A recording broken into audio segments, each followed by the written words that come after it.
Oh yeah, we're live. Evolution beatdown night tonight. We got Raw Matt. Yeah. He's kind of busy right now. We got Jason Easer. We might have some other people come on in. So I'll put the link out there in a little bit. I think Anthony might join us. So, Yeah, that'd be good. So I'm gonna do what we usually do. Just start. I'm gonna strike it up. Strike a conversation up with memes. Nothing. Yeah. Nothing beats a meme. Let's see here. Oh, hold on, I'm gonna have to do the share thing real quick. Yeah.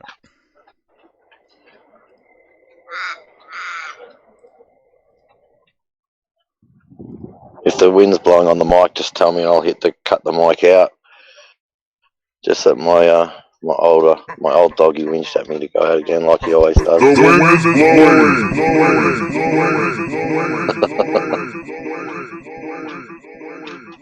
I love doing that. Yeah. So here we go. What if you guys can you see that up there, Jason? Yeah, hang on. I'll just have to zoom in, but yeah, I can see it. Yeah, Homo sapiens, 200,000 years of supposed evolution, and we are still Homo sapiens today. It's Evolution really is a joke, not 400,000 science. years now. So you have to wonder, when is like time? I mean, come on, evolutionists. Time. This should be enough time to show us humans are evolving into something else. Yeah, well, we've actually got smaller in that time. So if you look at Denisovan, they've got much bigger skulls than That's us with what's the bigger next brains. meme. Here it is. Look at this. Come on, Bill. Hang on, I'll just hit my microphone. Sorry. Okay. Oh yeah, hang on.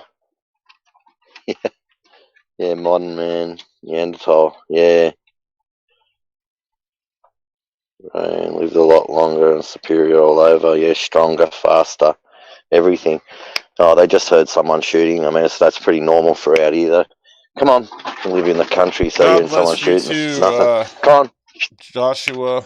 And yeah, I'll put the link out here in a second. I'm just waiting for a couple other people.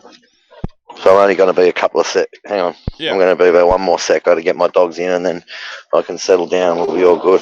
Just as I was going in, someone had to fire off a gun, which is normal. There's nothing wrong with that here. Live in the country, guns are normal things. But they just get excited. Come on.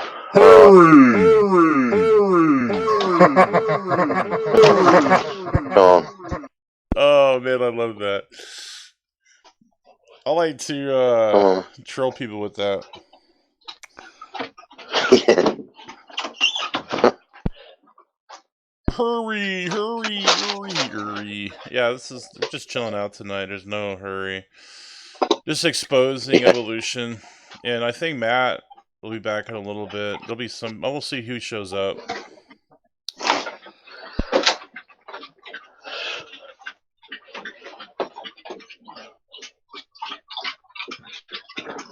Yeah. Yeah. So there they were. They were bigger, faster, stronger.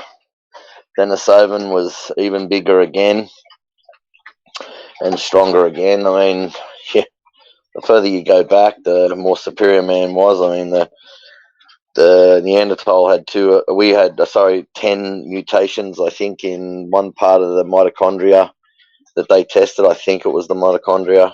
And in another part of the mitochondria, they tested when they tested us, in the same part of the mitochondria, however many thousands of years later or whatever evolutionists expect. Well, it matched up with creation because it was 275 mutations, which sort of matched up with the current mutation rate, I'm pretty sure. Yeah, well said. And that's my dog drinking, by the way, if you can hear that sound. It's just decided to drink like a camel when we come in here, didn't you? And he decided to turn part camel, didn't you, mate? No, can't lie down. So Anthony, hey Anthony, so I want to put the link out for you. Yeah.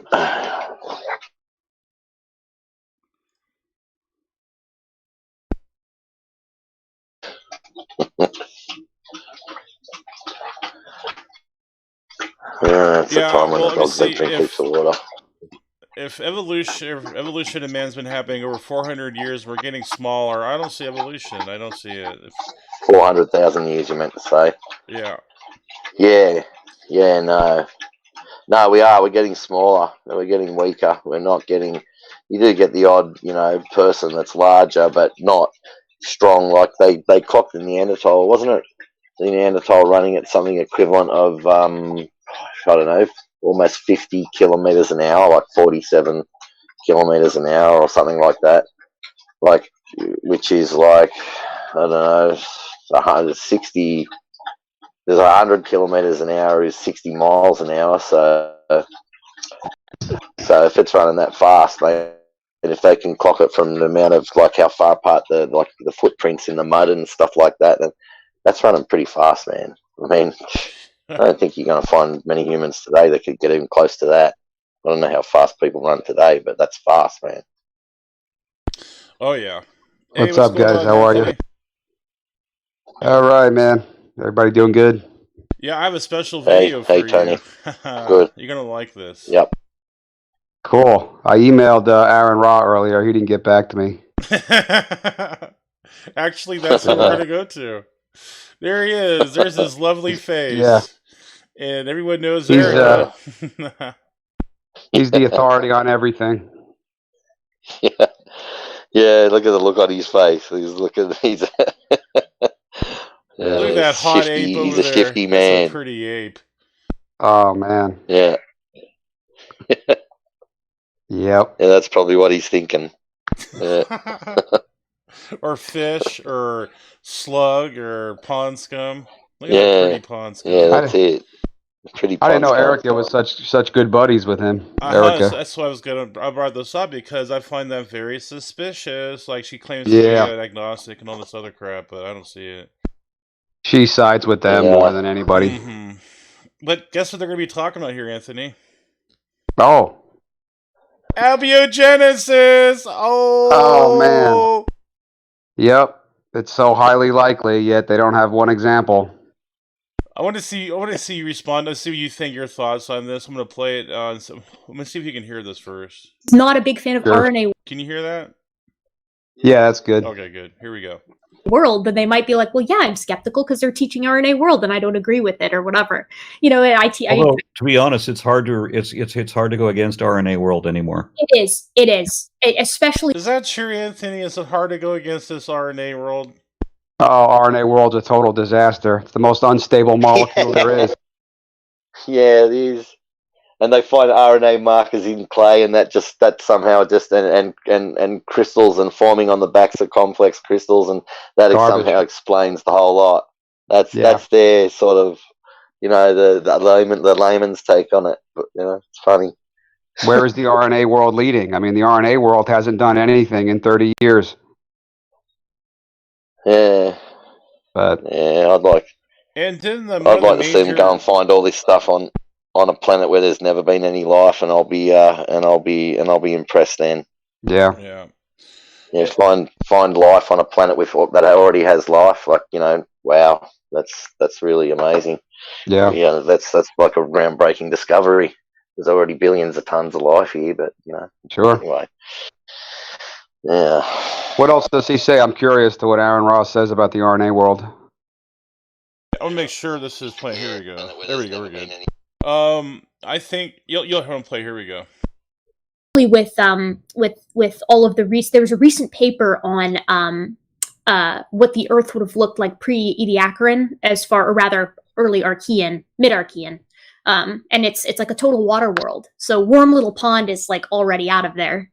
Whatever's happening would probably have to happen quite deep.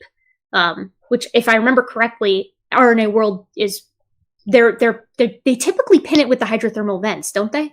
Well, it's not just in one location. Okay. I mean, what I know about abiogenesis, and again, it's not my thing either, but what I know about abiogenesis is that there are multiple. Yeah, it's not his thing, all right. No, I mean, come on. Like, can't they reproduce a thermal vent in a lab? I mean, seriously, and then And of course, they haven't produced anything. I mean, how hard is it to reproduce a thermal vent? Yeah, they can come up with all their Uh, multi-step procedures in the lab, and they still can't do it.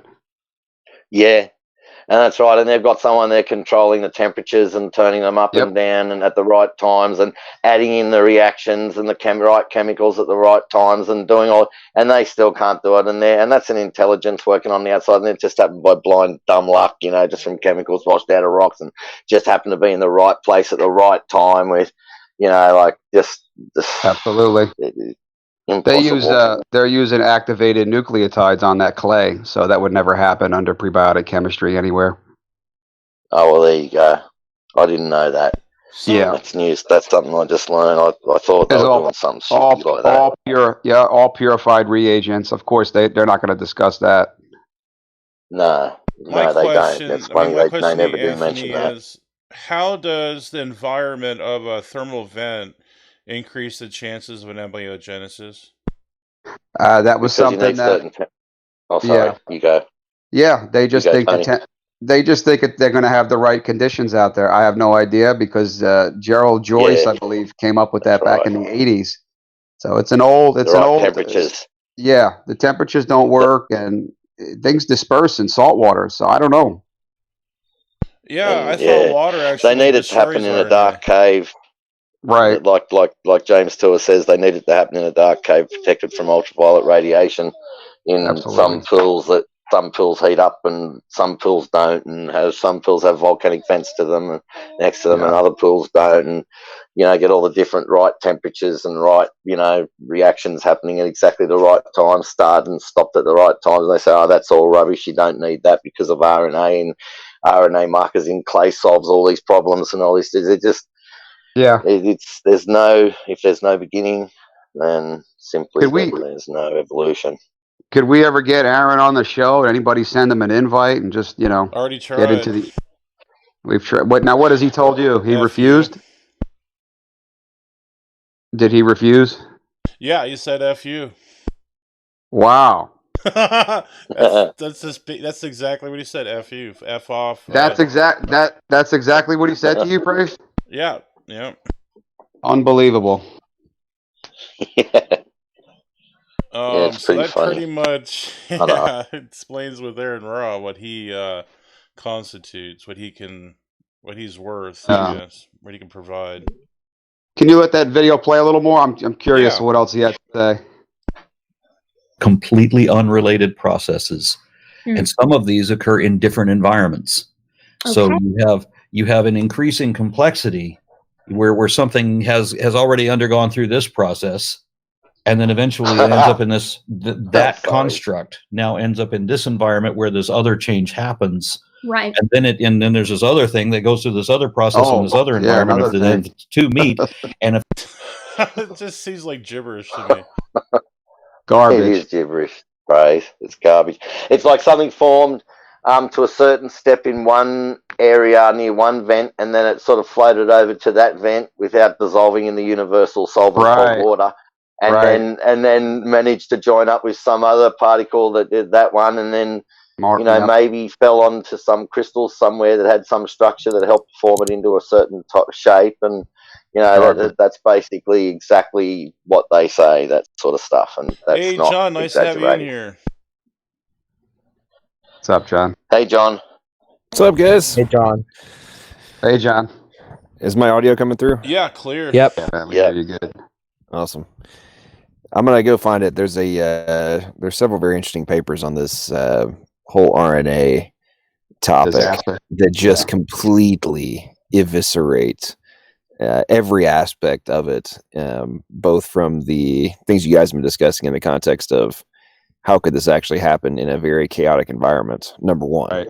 And I think that's one of the things that just completely gets overlooked, if not consciously dismissed by those in favor of, chance abiogenesis of, and I've talked about this before, but the average RNA shelf life is about 20 minutes, and that's inside of a cell.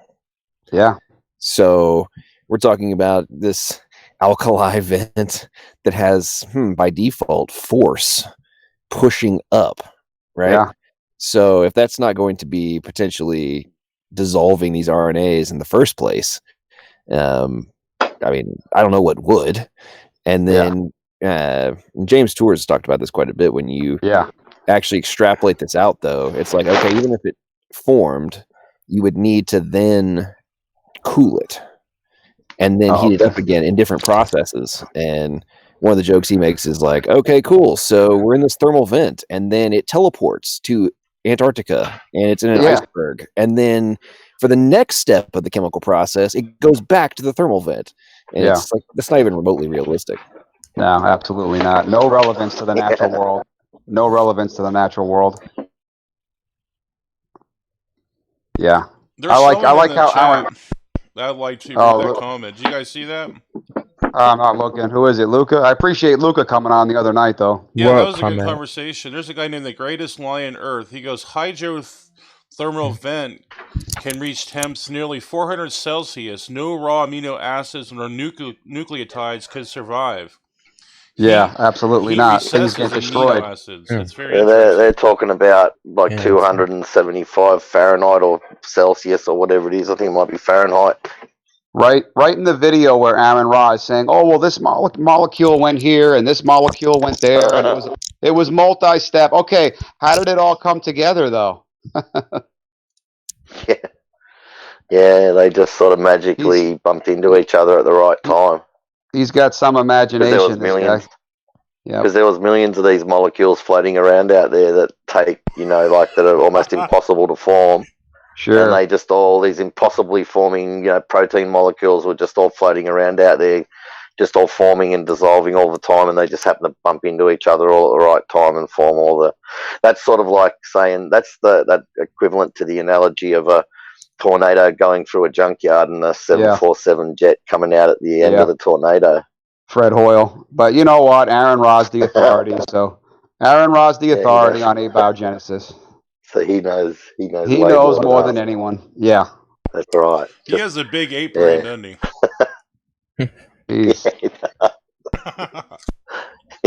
Isn't RNA delicate too, though? Like it's even too delicate to even evolve. That's what Paul Nelson. I don't know if you guys know who that is. Yeah. Was talking about. Yeah. Chris. Yeah. Do you know if Aaron Ra drinks or not? Since he has a tamper. Yes, he does. Oh yeah, he drinks big time. He was drinking during that conversation. He was drinking his home brew, his stout home brew.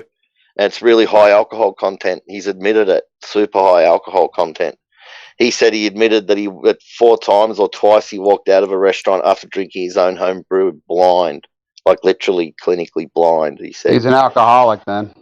Dang. So he's drinking while he's talking to Erica. I know because I was watching that that talk that they were having, and he was sipping on alcohol. I mean, I've drunk in the past, and if I ever had a drink, I'd never ever go live. I'd never go, especially drinking on air.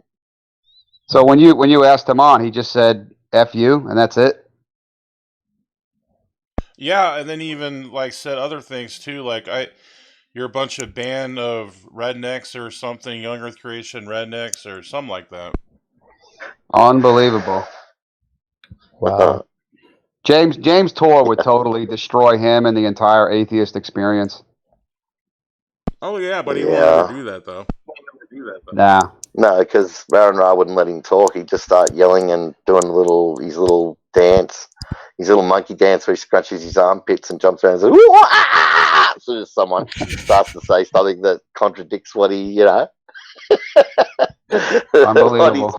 That's what he does, man. Like, as soon as someone's more intelligent, as soon as Aaron thinks to himself, "Well, hang on, this guy's more intelligent than me. What he's saying is makes sense, and he might actually, expose me for the idiot that I am." He starts dancing around like a monkey, scratching his armpits and screaming and going ooh ah, ah, over the top of them and cutting them off. It's really funny. But if he's talking to anybody he agrees with or anybody that he knows is dumber than him, he just sits there real calm with a smug look on his face, letting them talk. Like Fuzz Rana. Fuzz Rana put him in his place, and he had nothing. I like Fuzz. The great guy. Yeah, I like the debate with T-Jump and Maddox. Maddox was really pressing him hard. Yeah, he did a great job. That was great, John. Yeah. Yeah. I'm sorry He's for not doing using all his the usual. quotes. Hey, No hey worries. Tony.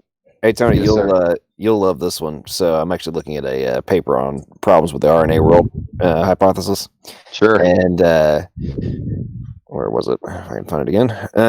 So this one's by Chris Carter, who's actually recently published a new paper on basically why the RNA world is completely improbable or implausible unless you also have simultaneous coevolution of proteins, which is even more mind-bendingly stupid. But this was a in Biology Direct.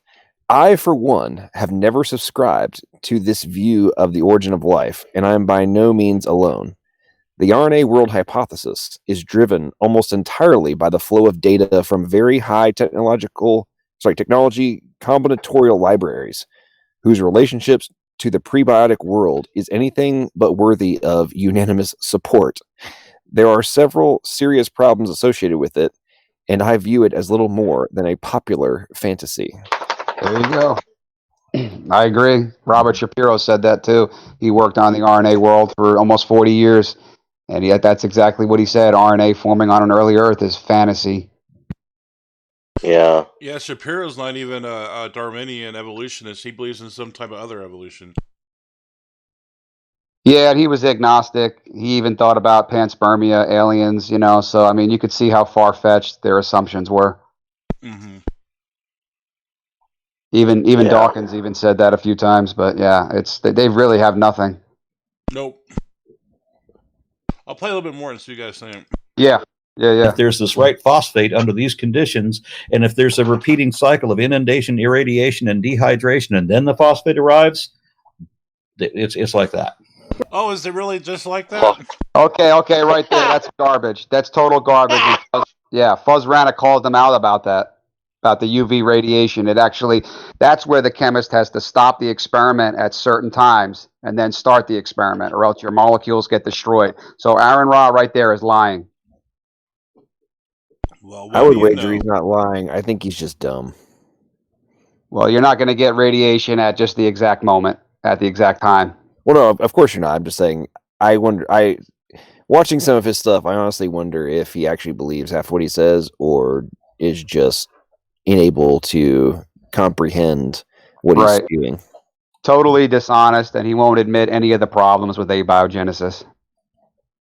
Aaron is like, hey, like, for them, like, my dad is an atheist, and I am, like, sick and tired of Aaron, like, only representing all atheists. Just let you know that not all atheists are like that. There are some good atheists, like my dad's one, my aunt is one, I have some in my family.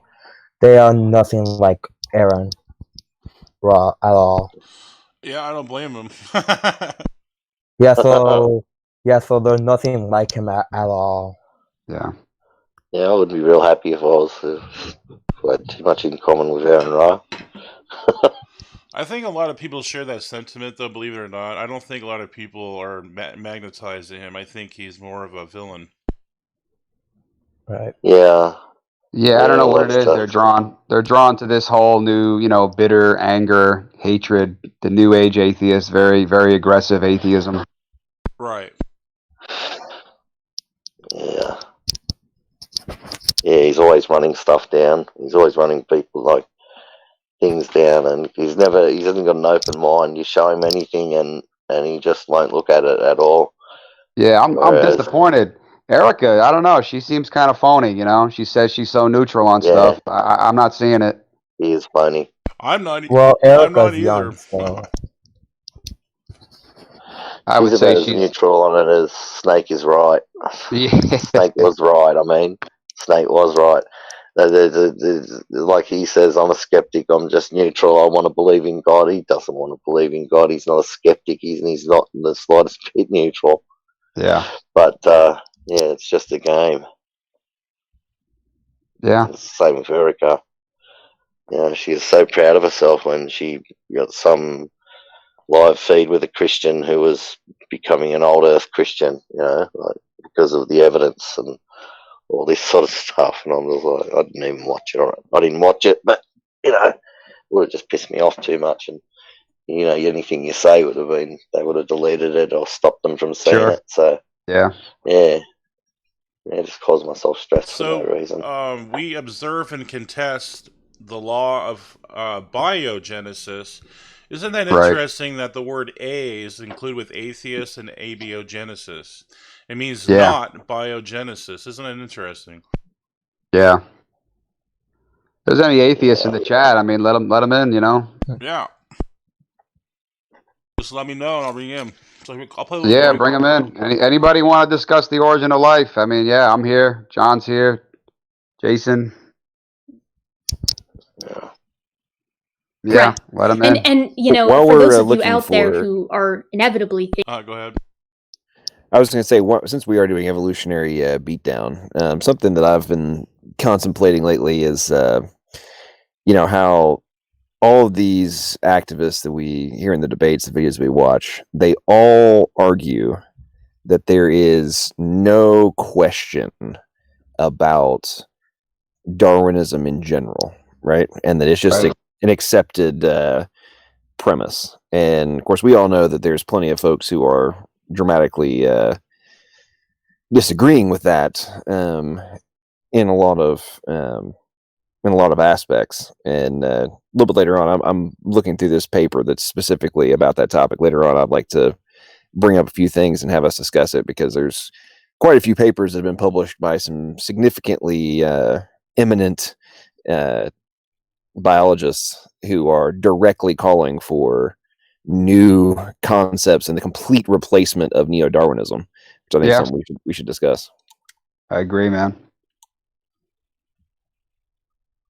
Their RNA world has too many problems as well. Well, I agree with the RNA world. I'm talking about, like, even going past that, because they like Right. Erica especially likes to say, oh, and the last one we did, it's part of her opening, right? We're not even talking about abiogenesis. We're just talking about evolution.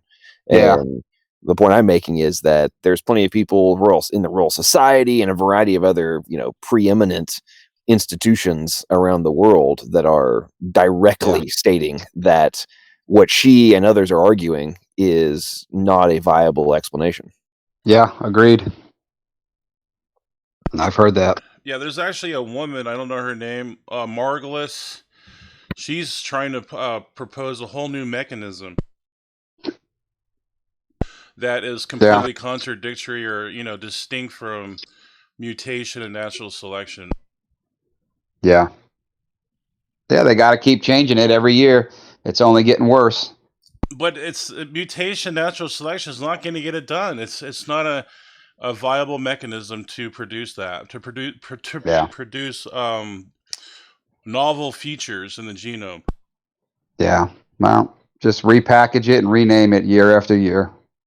Yeah, and then that's a dead end. That's another dead end. Except intelligent design. Yeah, no, they don't want that because God's impossible and they know it. Yeah. Thinking, wow, that's complicated. One, it is, because I certainly don't understand it as well as Arden does. It's biochemistry. Yeah. It's stupidly complicated. It's so hard. But there's an important point to that. The fact that biology is so unnecessarily complicated, yes, is indicative of its haphazard configuration. It's very Rube Goldberg. Exactly. I mean, when you're do you agree with that? I don't. I don't agree with that. I don't know. I don't even know what they're talking about. They just sound like two drunk buffoons. They're saying that evolution's so complicated, therefore it had to be messed up or something because you can't detect the simplicity in it. Yeah. And then they're talking about biochemistry. It's so complex, but yet abiogenesis is so easy. I mean... But, the reason why it's so complex because they're presupposing a naturalistic paradigm. Sure. Maybe if they put intelligence into it, it becomes a little bit easier. It does. Information is fundamental. Well, I would like to put a little bit of their ignorance into context. Yeah. So the human brain can store, the current estimate is 2.5 petabytes of data. And up until about, I think it was 2011 or 2012, that was more data than existed on the entire planet if you put everything into a digital format. and that operates on the level of power which is like less than your cell phone burns. So when you think about that level of data storage and what is happening, if that's not yes, it's complicated, but if that's not an incredibly efficient system, I don't know what is. Right. Well, they're in denial. I like the cell phone analogy. I think you gave that to T-Jump. You know, if you found a cell phone, it was similar to the watchmaker argument. Oh, That context, I was trying to say, like, hey, let's take it out of, you know, one of the Right. counterpoints they always make Yeah. to the watchmaker analogy is, oh, well, we know what that is. I'm like, okay, Yeah. cool. Well, let's take that out of something that we know, put it in Right. front of people who have never witnessed it, Right. and then what would be their conclusion and what is the logical deduction? And if they would deduce that it was intelligently designed without having seen one before, why is it not also reasonable for us to conclude the same thing about biology? And I think that is that being the reasonable conclusion is why, just as Aaron, or how to pronounce his name, and Erica are here talking about how inefficient things are. If you ever admit the level of genius that enables us to exist, then everything that they argue completely crumbles.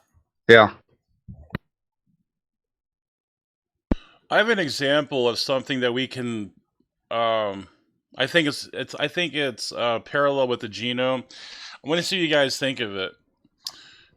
With this structure that anyone can do, but you don't necessarily see, and you can deduce that yes, it was put there by an intelligence.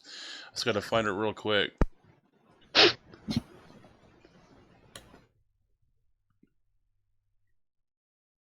Yeah, Aaron Ra's he's just way off.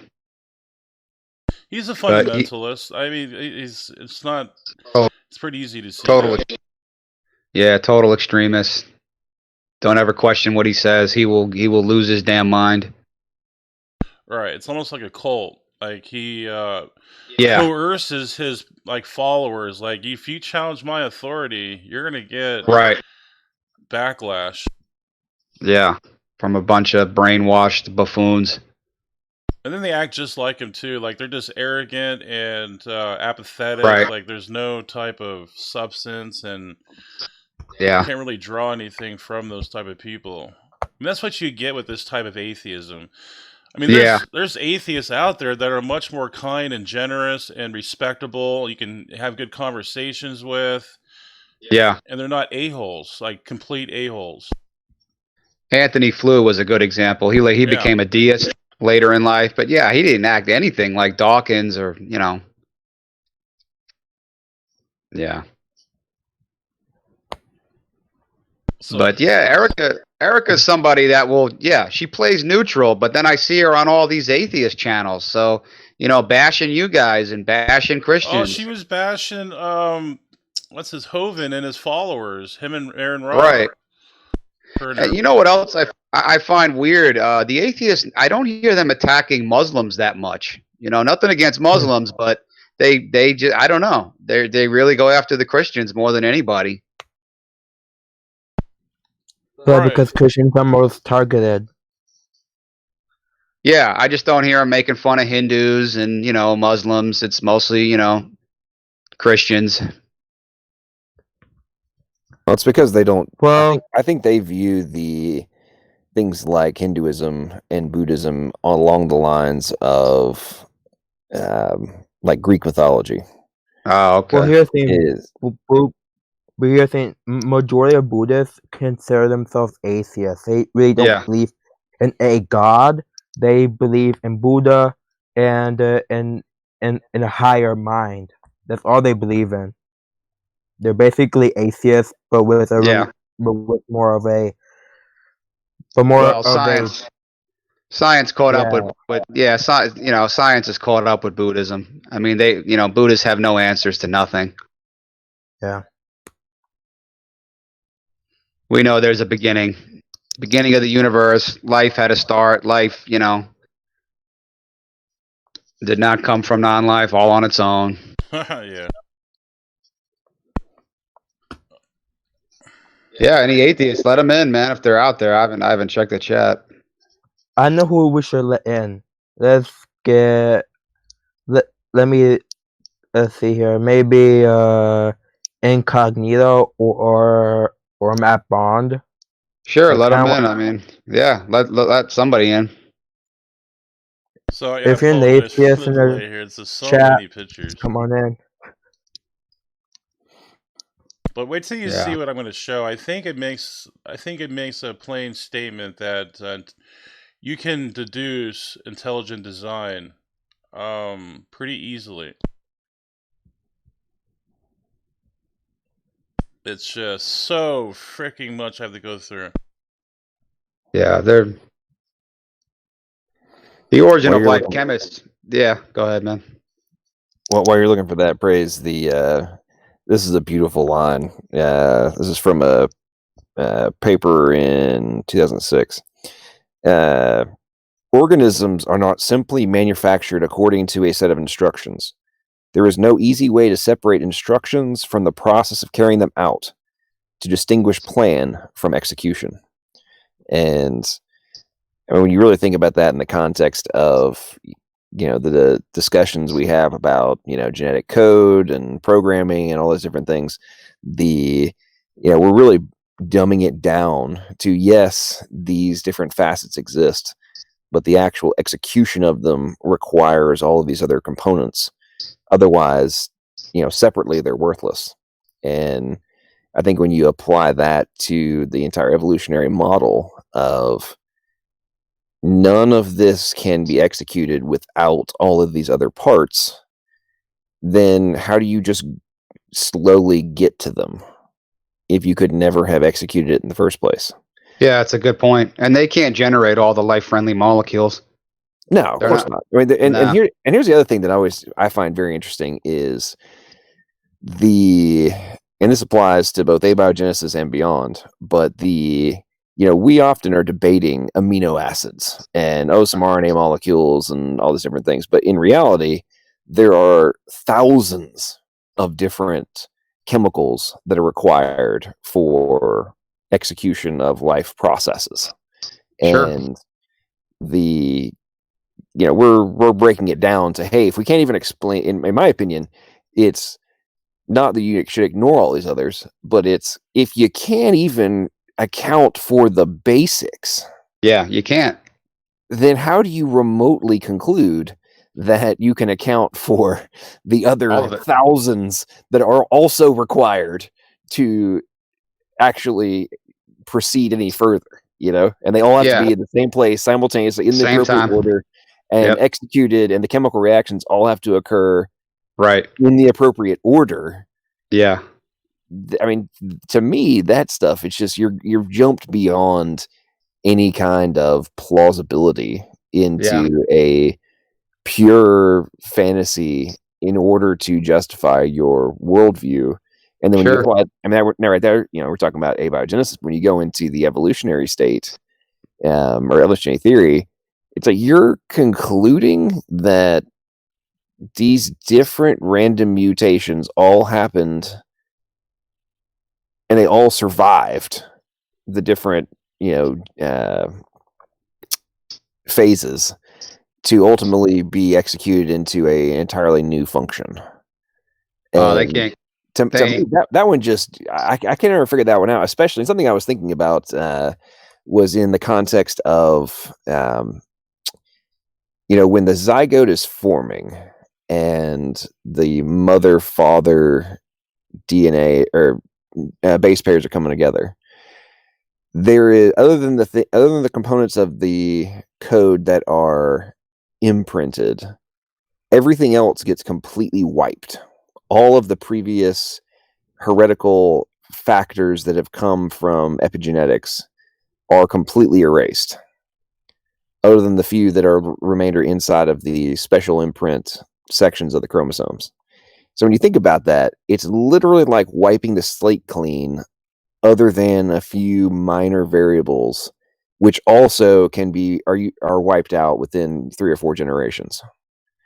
And to me, if you really think about that, it's like, wait a minute, we're doing a reboot with every new generation, other than a few extraordinarily minor modifications, and even those, other than the negatives, get removed over a couple of generations. And then you're expecting me to believe that we can extrapolate this out to entirely new body plan architecture? Well, nah, they can't get the first cell, man. How are they going to do all that? You guys see this? Yeah, that's a good one. You can deduce that this was not by natural process. I'm sure there would be Eva would probably say this happened by natural processes. Yeah. If Luca's in the chat, let him in. I don't know where he was going with that polymer. I don't know if you guys remember the polymer he was talking about. Yeah. Iron polymer. Yeah, that doesn't. You know, it's funny that that rock you got there. I'd called into atheist experience one time, and Matt Dillahunty tried to argue that if a rock had eroded into the shape of a lever, then you could imply that was technology. Really? Yeah. And I'm like, wait a minute. That rock the only person that can he was arguing that technology could form by natural processes. And I'm like, the only person that would ever be able to conclude that this piece of stone could be used as a lever is somebody with the intelligence to recognize the ability to use it to move another rock. And if there's nothing sentient around, then it could never be technology. And even in the simplest form. And that kind of stuff, I find it just fascinating that you would even make the argument that you could use. Yeah, it's like, yeah, we could use it like that, but nature can't. There is no life. Like, how are you concluding that this can be construed as technology without the intelligent agents that are required to leverage it? Do you see the dichotomy here, though? Theists see design here, like someone did that, but then they usually, like Darwinian atheists, bullshit, prove it. I mean, that's basically their type of mentality. Do you see the difference, the dichotomy? Yeah. Well, there had to be some natural mechanism. Yeah, so wind blew. Right. It's garbage. So I thought somebody named Alien Milsro is wanting to get on the show. Okay. Yeah, let them in. Let any atheists in if they want to discuss the original life. Unfortunately, I think we're already filled because it 1, 2, 3, 4, 5, 6. So so. Wait a minute. We have 1, 2, 3, 4. No, we got 5. We can have one more. You can add one more. Let's let an atheist on. Yeah, original life, an atheist. Anybody? All right, I'm gonna put this in the chat. Whoever gets in first is gonna come in. So I'm gonna put it that way. First come, first serve. Yep. Abiogenesis. Anybody want to discuss it? Any Alien Milstra, Ray Vincent, or Ashley, or Michelle, or anybody. Tiger, even.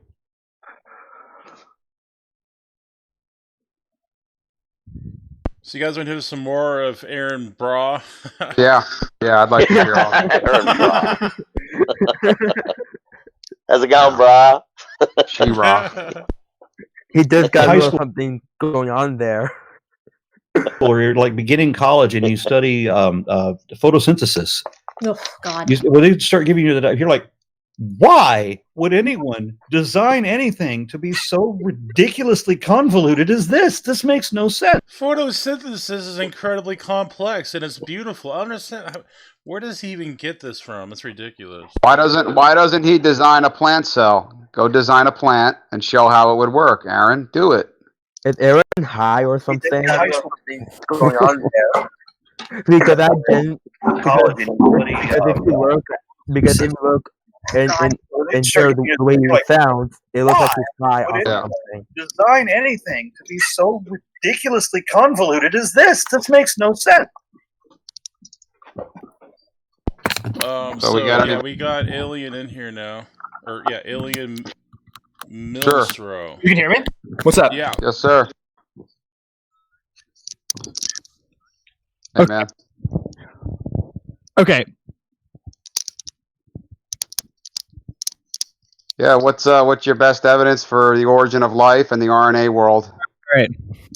Jesus, there are a lot of people. There are a lot of people talking. Oh my god. Okay. Okay. Here's the issue. When we're looking at, we do indeed. Okay. When we're looking at any system, we should be looking for the one that requires the least amount of leaps of faith, the least amount of guesswork in order to get to the solution that we go with. Sure. Okay. Wait, hold up. There's a huge lag. Are you talking like law of parsimony, right? Sound fine to me. Yeah, you sound I good, figured it man. out. Yeah, I figured it out. I'm let's sorry. hear- I just left good to the stream on. My fault. Okay. So yeah, we have to look for the thing that requires the least amount of guesswork. I think that the thing that requires the least amount of guesswork is to say that what we already know exists on the level of the dog or already exists at the level of the pigeon is probably the case of everything else, right? So we already know that microevolution, which is something that even creationists recognize exists, is a thing. Would you all acknowledge that? Sure, yeah. I would acknowledge that. Yeah. Okay, cool. So when we talk about evolution in the scientific community, what we're saying that that microevolution, that slight change from generation to generation is something that can exist over literally millions of generations. And so over millions of generations, slight changes in aggregate, all of them working together, actually affects really large change. That's an extrapolation fallacy. I'm going to give you an analogy. Let's say you have a weightlifter, and he probably can gain like 50 pounds. So he can, let's say over like 5 months, he gains from 200 pounds to 250. He can bench. Well, that's like saying if you had 1,000,000 years, then he can bench 1,000,000 pounds. I mean, there is limits, and I don't think that is a. So it's a little bit different. Yeah, there I think is. it's a little bit different. There's limits and boundaries, and that was discovered by your I think it's a little bit different. scientist. I actually really like that No, phraseology. we've got the papers we can send you. I really like this idea of the guy who's able to lift a bunch of weights. It's true. You're totally right that the one guy who's able to now lift 250 is never going to get to a point where he's able to lift 1,000.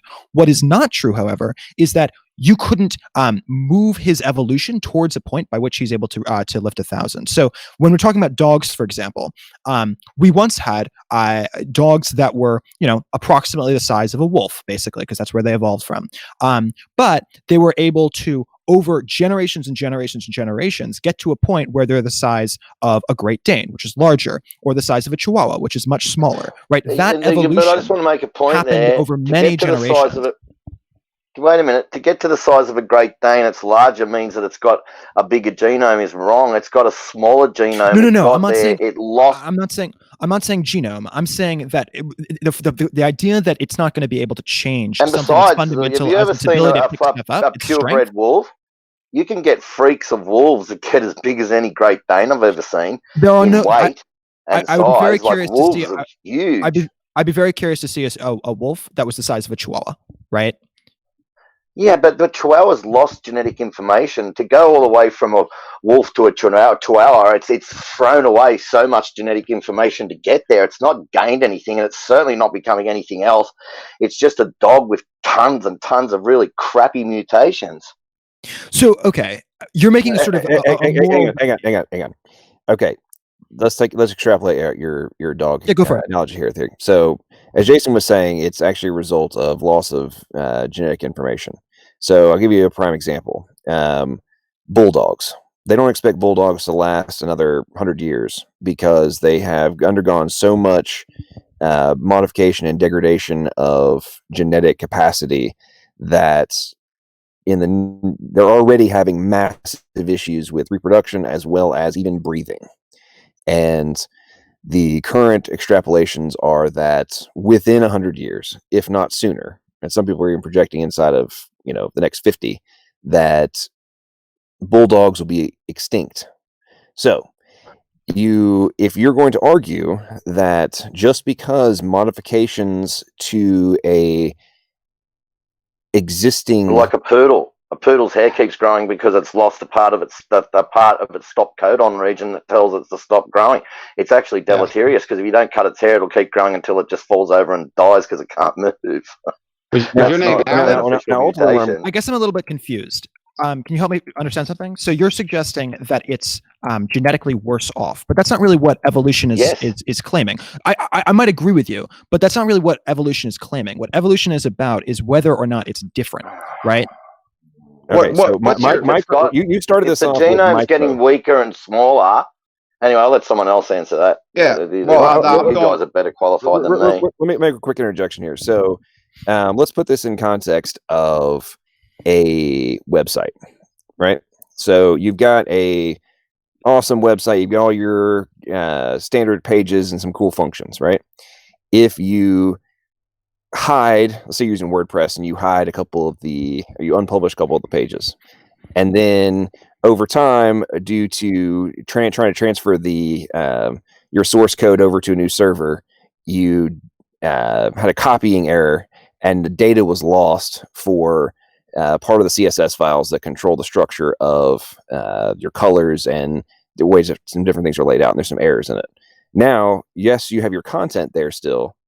However, the visual aspect is all skewed. That is exactly what is happening in things like bulldogs. And the point is that it's not still a website or it's not still a dog. It is, and it can still look completely different. That's not the point. The point is that it's still an inferior dog. Still a dog, but it's inferior. I just want to clarify. So wait. I just want to take this piece. So logical. What you're proposing is if I can find you any evidence of a particular trait of the dog that is quote unquote better than the wolf that it evolved from, that would be evidence. That'd be epigenetic regulation. And I'll guarantee you to be reductive if we looked at it. If you've got the paper, I think the paper would be reductive. Go on. Sorry. Yeah, Alan, what's your best evidence for the RNA world or life coming from non-life? I'm curious because I've never heard an atheist really give a solid answer. So I'm actually very uncomfortable with this framework of life. I think that the idea of life as a sort of arbitrary cutoff doesn't really make sense. What I'm concerned about basically is intelligence. So your ability to perform tasks multiplied by your ability to craft tasks. That's something that I'm able to sort of see at an evidentiary level. Okay, right? Well, to produce RNA in the lab requires very strict protocols and manipulated controlled conditions that have no relevance to the natural world. So right there, you have intelligence. So what you're proposing, it's not as though RNA can never be created. It's that when you're trying to do it from a perspective that you're going to be able to get it repeated many times. Prebiotic, you have to do it under total prebiotic chemistry, which has never been shown. Only when you want to be able to get it at a consistent level, right? So when we're talking about something in a lab, that has to be relatively consistent. When we're talking about something in nature, the world has been around for billions of years. So obviously, over a series of billions of years, even freak accidents can happen many times over those billions of years, right? Now, where are you going to get RNA to form under prebiotic chemistry? Chemists are struggling to produce all the life-friendly molecules. They've never produced even all left-handed amino acids. I don't understand what you're saying is that it's very difficult to reproduce what has already been produced in the wild. And I agree with you, but it's not as though it's never been done. It's not as though I mean, clearly it's been done before, right? No, it hasn't been done. Yeah, but see, here is the root of the paradigm difference in worldviews. So you are clearly taking the position that because we exist and because RNA is a fundamental component of life, therefore it must have happened by a freak accident. On the other side is no, looking at all of the insanity of the improbability and the number of simultaneous actions that have to have taken place in order for life to exist, that must have required a outside intelligent agent in order to have had them all happen in the simultaneous controlled facet that is required that we observe for life to exist. RNA and none of the reductions of things to Okay, so dual logical. codon I sequences, all that kind of stuff. want to Do put a not solve the framework out there. problem. I want to put a framework out there. Let's say that I have 1,000 people in a line, and I tell every single one of these people in 1,000 people to flip a coin and it's either going to be heads or tails. 500 of them get heads, right? I tell them those 500 to flip a coin again. 250 of them get heads. That's 2 times in a row they've gotten heads. I tell those 250 to flip a coin again. Okay, 125 of them. I go down the line until I only have one guy left, right? And that one guy has flipped heads up like 7 times in a row. That's crazy. That's insanity, right? That it seems mathematically impossible that someone would manage to get heads 7 times in a row. And yet, if you talk about the total of 1,000 people who've tried it, and all 999 didn't do that, except for this one guy, I think that's basically what we have here. We're talking about Earth. Earth is the one out of the 1,000. When we're talking about all of the other planets that we're aware of in the entire universe, there's no other planet that we're aware of that It's has not one in life just like 1,000, ours. mate. It's one in hundreds of billions of trillions Okay. upon Of trillions. course. Your upon coin trillions. flip. My Your point is coin that flip. there are hundreds of billions of stars out there, and All right. there are hundreds. Okay, I'm not sure there's hundred billions. There's Mate, hundreds of it billions needs certainly more that we're aware tries of. than there are atoms in the known universe. Just to get a protein. You know what a protein is made up Just to of? get a protein.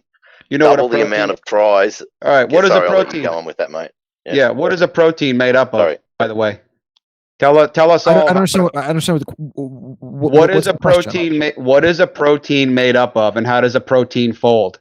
I've asked Aaron Ra this question, and he just tells me to go F myself. So you educate us on. I know what a protein is. You tell me what a protein is. I don't. Why?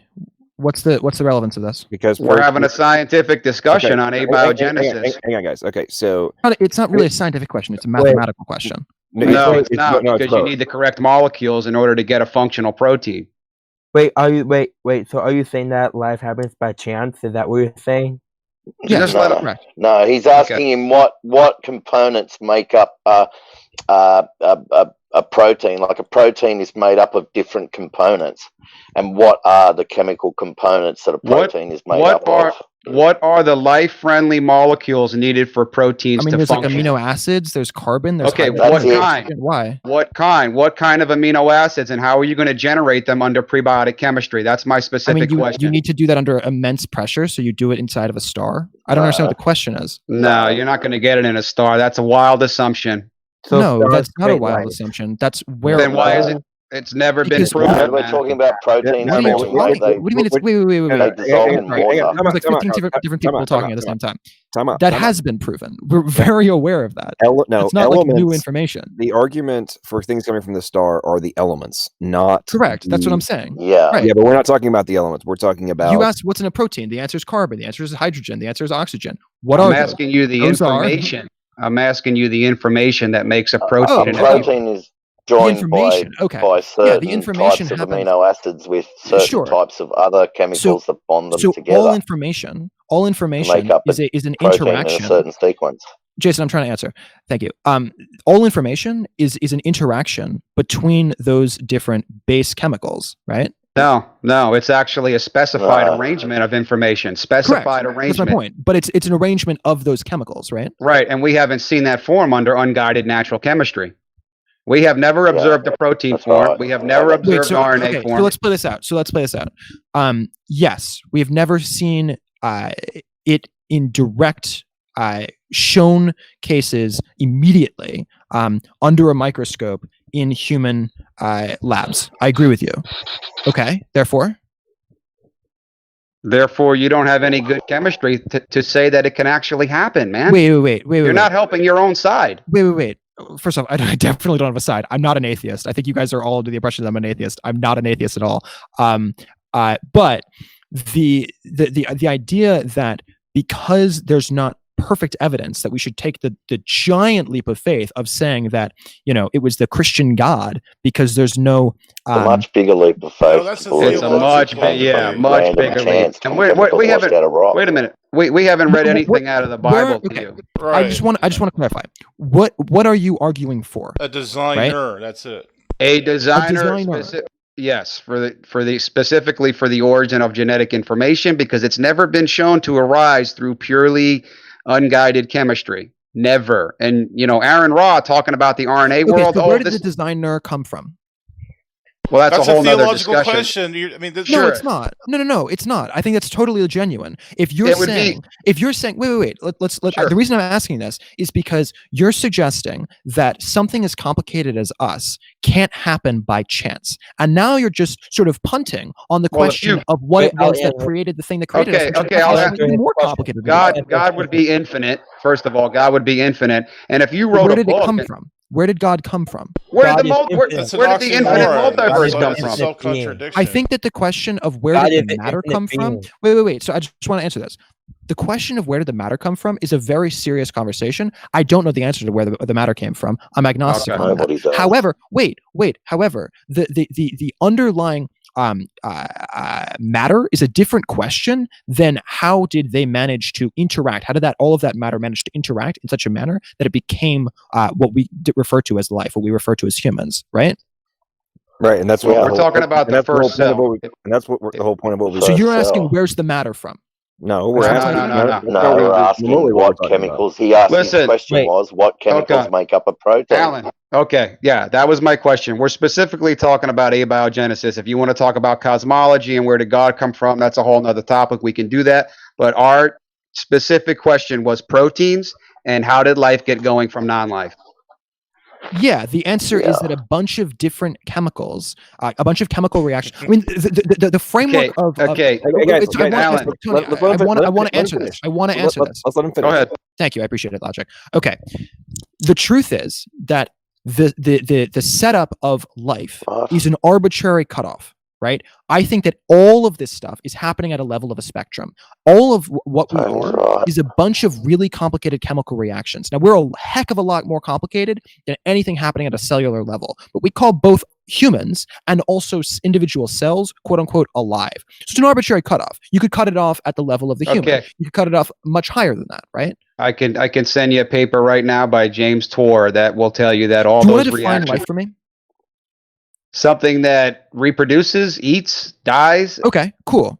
Okay, so that is an arbitrary cutoff, right? You would acknowledge that's an arbitrary cutoff? What would you put in the place for something that isn't alive, like self-replicating RNA? I don't believe in alive versus not alive. I think that it's an arbitrary cutoff. But if you're going to say what do you think is what would turn into life? I'm curious. Non-life. Hang on. If you don't think that there is a difference between organic and inorganic, then basically every scientist on this planet would disagree with you. No, that's not what I said. I said that's not at all what I said. There is a difference, but the difference is that it's an arbitrary cutoff, right? I'm not saying there's obviously a clear distinction between you versus a rock. Well, and I'm gonna respond to your question. Scale. It's not a matter of kind. And I'm going to respond to your question. The one of the many factors is the dramatic, completely categorically different organization and structure of the organic life versus inorganic, and not from a pattern-based perspective, but from a non-random controlled perspective. Exactly. That is one of the fundamental components of biology, is that that exists. And this has been established for centuries at this point, but especially since the early 1920s, this was a clearly defined component, and why biology enables the greatest conundrums and studies of human history, because it's holy crap, as our knowledge grows, there becomes more and more evidence and questions and discoveries that fundamentally support the reality that there is a dynamic difference between the two. Do you think you're framing there as being? I just want to clarify. You're framing there as being a difference in kind, not a difference in degree. No, I'm saying that we're all made of matter, inorganic and organic. However, the structure and the dynamic, non-random, controlled aspects of organic material. I'm actually not interested in that. My question is. Well, I'm directly answering. I understand, but logical. Specifically, what I'm saying is not. I'm not actually yet getting to the question. We'll get to it eventually. But first, I want to just clarify. Are you saying that the underlying matter itself is fundamentally different, or are you simply saying that Guys. one of it is interacting more complexly? Guys, we got to stay on topic here, man. We're talking about abiogenesis. We got to stay on topic, The reason man. I'm asking that is Listen. because if it's different in kind, then it's fair to say that one cannot grow out of the other. But if it's different well, you only don't- in terms of degree, All right, then it's all not right. the same, right? Okay, we're not talking about kinds. We don't even have life yet. Listen, how do you go from chemicals to something that is alive? I'm curious to You what are you chemicals. think. That's my point. You're a chemical. Yeah, but all we're all you living. are, all anyone is a Dude, bunch of chemicals. How did those chemicals arrange themselves? Man. How did they get How did you going? get the How did first they- primitive cell? How did you How get did all you the get- left-handed amino acids and right-handed peptides Almost exactly the 6 right people on the times? call, and get 12 are talking. Okay, guys, hang on just 1 second, guys. Okay, we need to establish something specific because this is a recognized component of all aspects of life. DNA and the genetic code exists in every single form of life.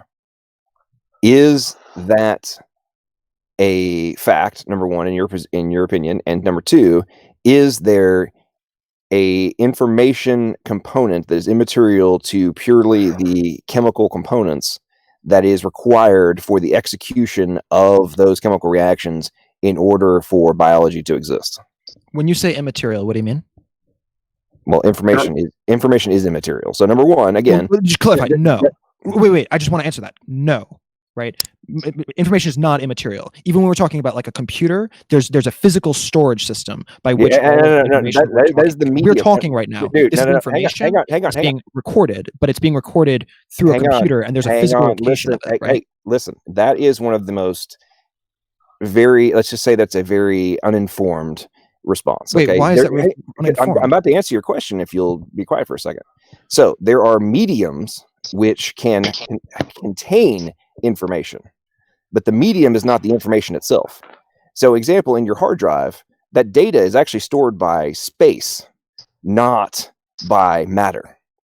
And it doesn't matter if you are using a piece of paper and then you write that whatever you wrote down into a text, and then it's hang on, then you send it to the cloud, and then somebody else prints it onto another piece of paper.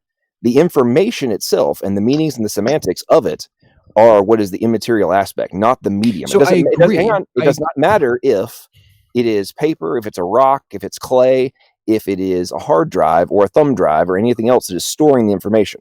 It doesn't matter. If you can have a terabyte of data on a hard drive, the amount of mass never changes. I agree with you. However, it's important to be able to say when we're talking about information that is being held digitally, that there's a physical location that is being held on. It might be in many different, it might be decentralized, it might be in literally millions of different places simultaneously. However, it is still Where being the forces stored of the laws somewhere. of quantum mechanics Wait, get held. Jason, I want to finish, and I do apologize, Logical, because I did kind of interrupt you there. I'm sorry, it's really important that it is being stored somewhere, because otherwise it wouldn't be able to exist, right? Information can only exist when it's being stored. So you're talking about DNA. DNA is something that is physically stored somewhere, right?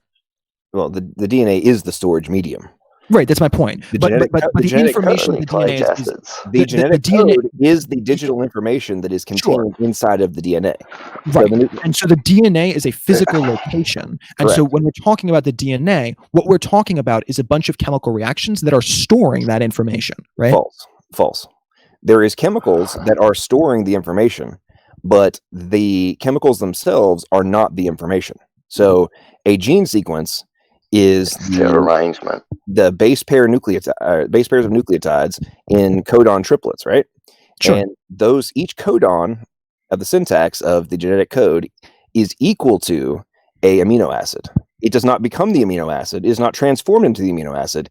It equals the amino acid, and it requires a translation process. I don't understand. What's the value of this distinction between the information and the thing that's holding the information? Okay, because this is where if you don't understand this, then we seriously. Yeah, I mean, there's no point in explaining all this. No, let's explain it to him real quick, because if he doesn't know this is very important information for him to he needs to know. Okay, all right. So this is why we go back to this is one of the fundamental components of why an intelligent agent is required. Okay, and from our perspective, if a gene that results in a protein synthesis is it exists in a non-random, sequentially ordered code base that the chemicals of which do not transform chemically into its equivalent, which in this context is the amino acid. It is only equal to it. So it's like, for example, Morse code, right? XYZ number of dots and dashes equals this letter. Well, we are dealing with the exact same context in the genetic code versus its transformation into it's being equal to an amino acid. So you used data storage earlier on a computer, right? So you've got ASIC code that translates PHP into binary through a compiler. Well, we have the exact same process going along, but who assigned the values of what the letter A is going to equal in binary? Okay. Who said it was 00001 or sorry 10001 is going to equal to A, right? We have the exact same context. So I want to answer the genetic code, and it is not. Yeah, sure. I want to answer. Final point. This is not a chemical reaction that is being equal to, that creates the equality of the amino acid that it represents. Nor does it represent the timing controls that are also built into the syntax of the genetic code, which are controlled by the ribosome to alter the timing and the physical outcomes of protein synthesis. Okay, so remember the coin analogy that I did earlier today? Okay, so the coin analogy was that you get heads 15 times in a row, right? But here's a different one. Let's say that I get 1 billion people in a row, and I tell them all to click a random button, A through Z. And I tell them all to click a random button and do, let's say 5 words, 5 syllables rather, then enter, then 5, then 7, then enter, then 5. Right? I'm going to get some good haikus. The majority of it's going to be total nonsense, won't even be real words.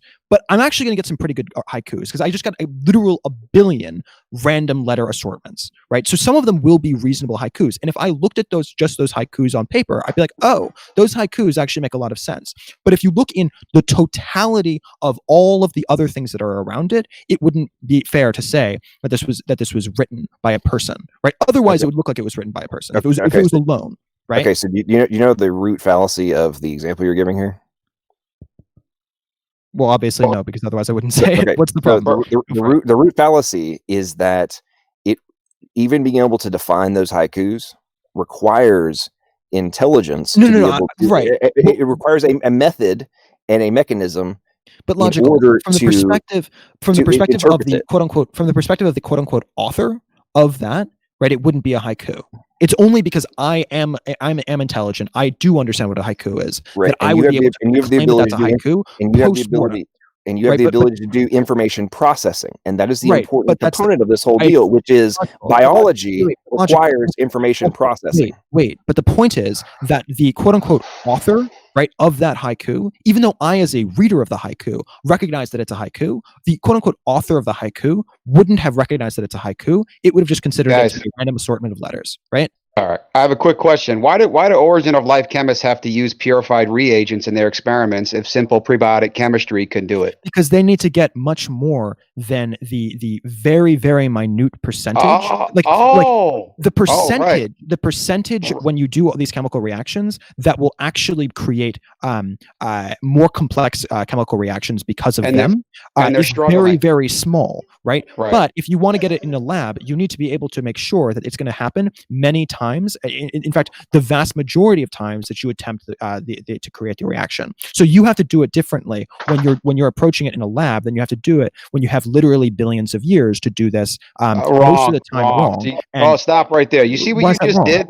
Because you just used time as your god. You think that they're going to get all the correct molecules under a rock. Time isn't a god. Time just gives you a shit ton of chances. Okay, right? RNA has a shelf life. It's not just going to sit around for even 10 years. It's going to break down very quickly. So you're not going to. Time is the enemy of abiogenesis. Time is the enemy.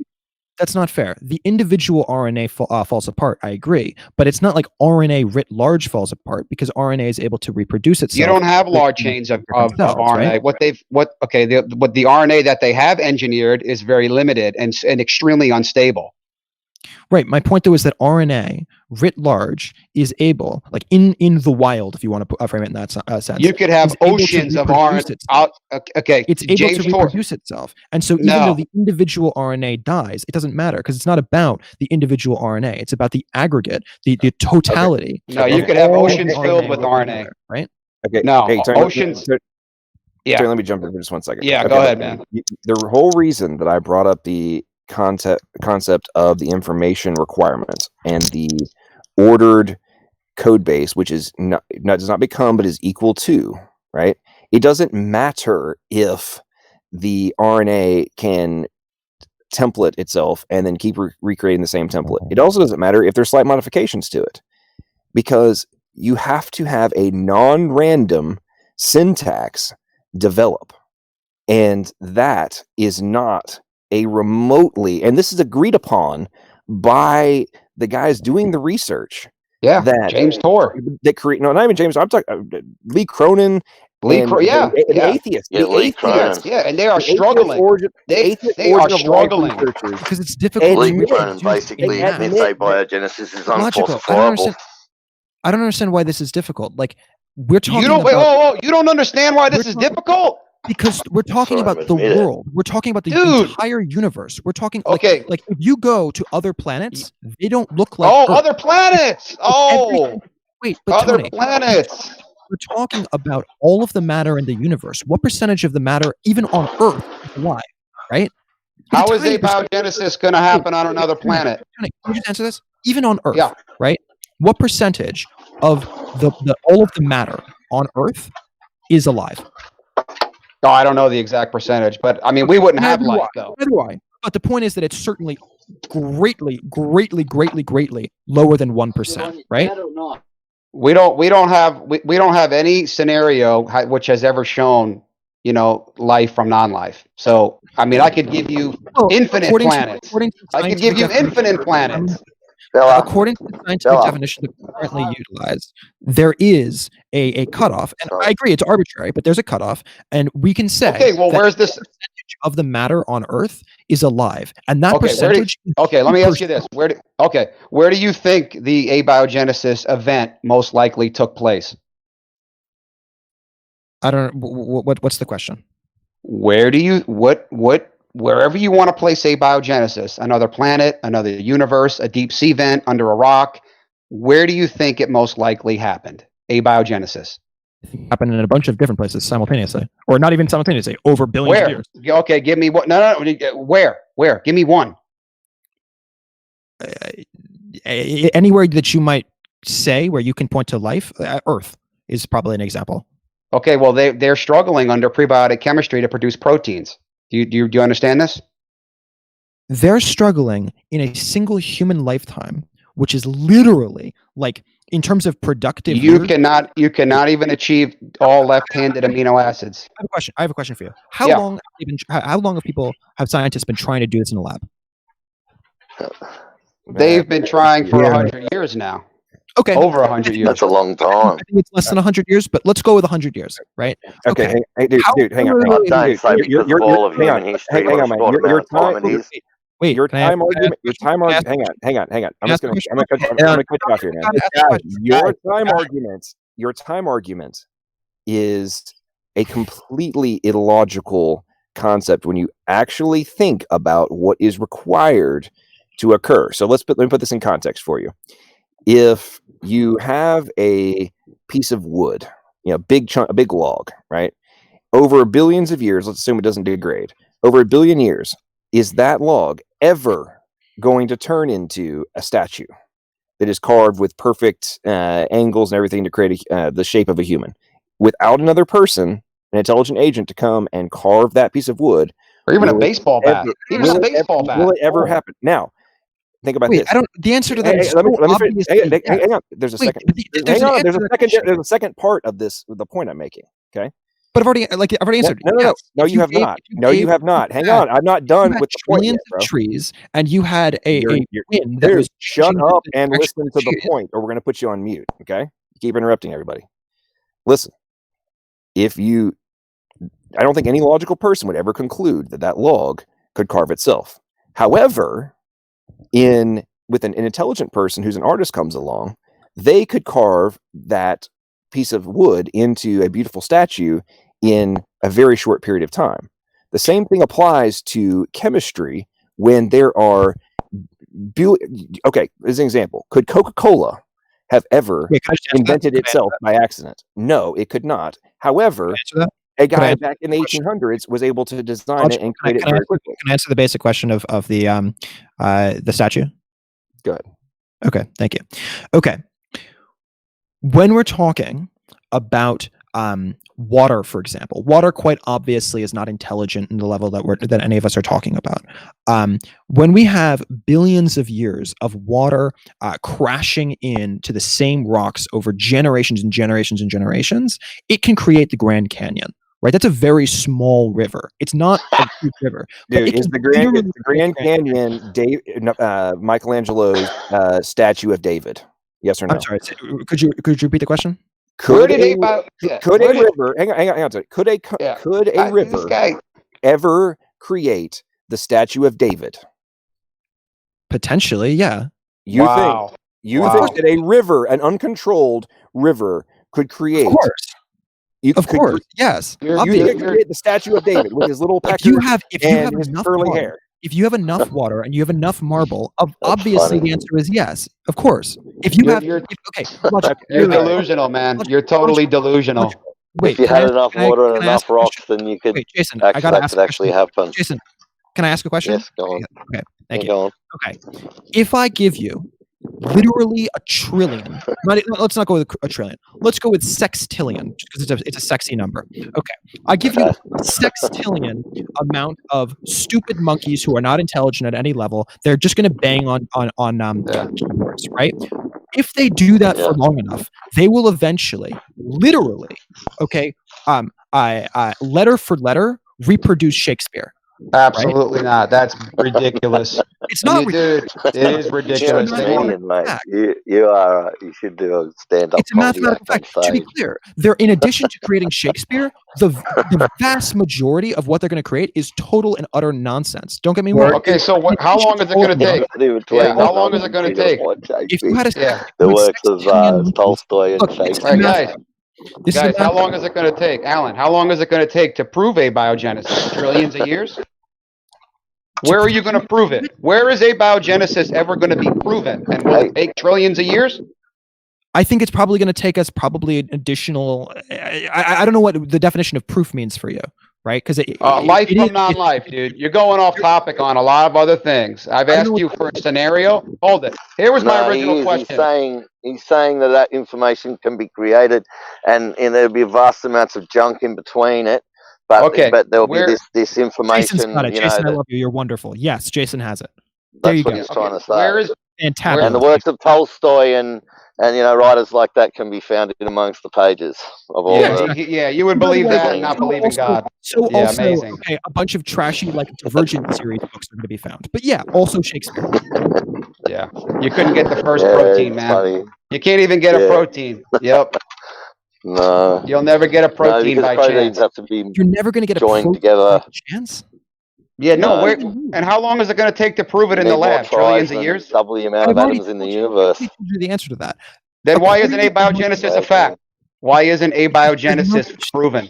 Because there's no such thing as a fact in science. There's only theories. Okay, well, abiogenesis is nowhere near a theory. Not even close. Yes, it is. It is a theory. What are you talking about? Abiogenesis is not a theory. Is gravity. It's just a abiogenesis is an unproven hypothesis. It's a hypothesis. Can we just go around? Which of us believe in gravity? I believe in gravity. Who else? No, we're not getting into gravity. We're staying on abiogenesis. Abiogenesis is not a theory. Yeah, but that's because gravity is a theory. See what he says about gravity. According to Botanica, I'm interested in this.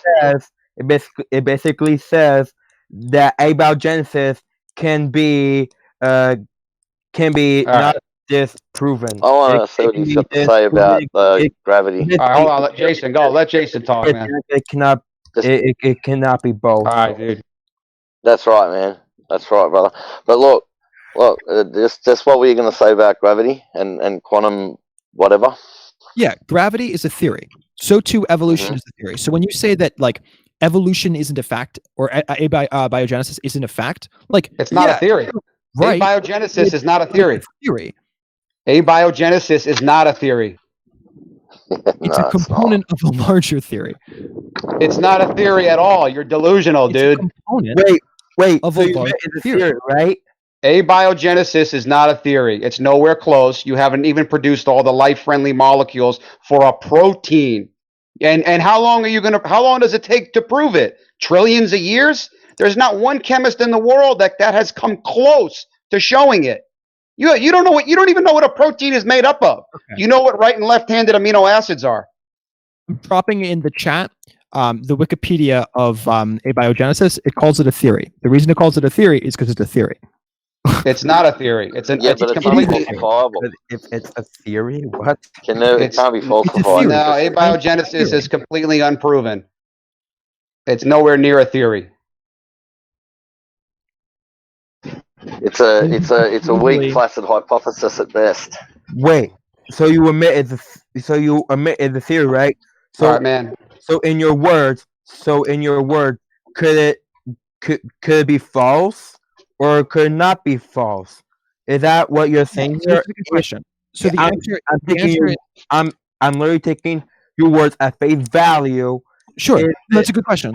That's a good question. So the answer is, in science writ large, everything is something that you have to think of as a theory. There's no such thing as a fact in science, right? There's facts in math, but there's no facts in science. When we're talking about the real world, there are no facts. You have to take certain things as the most probable thing. That's why we call them theories, right?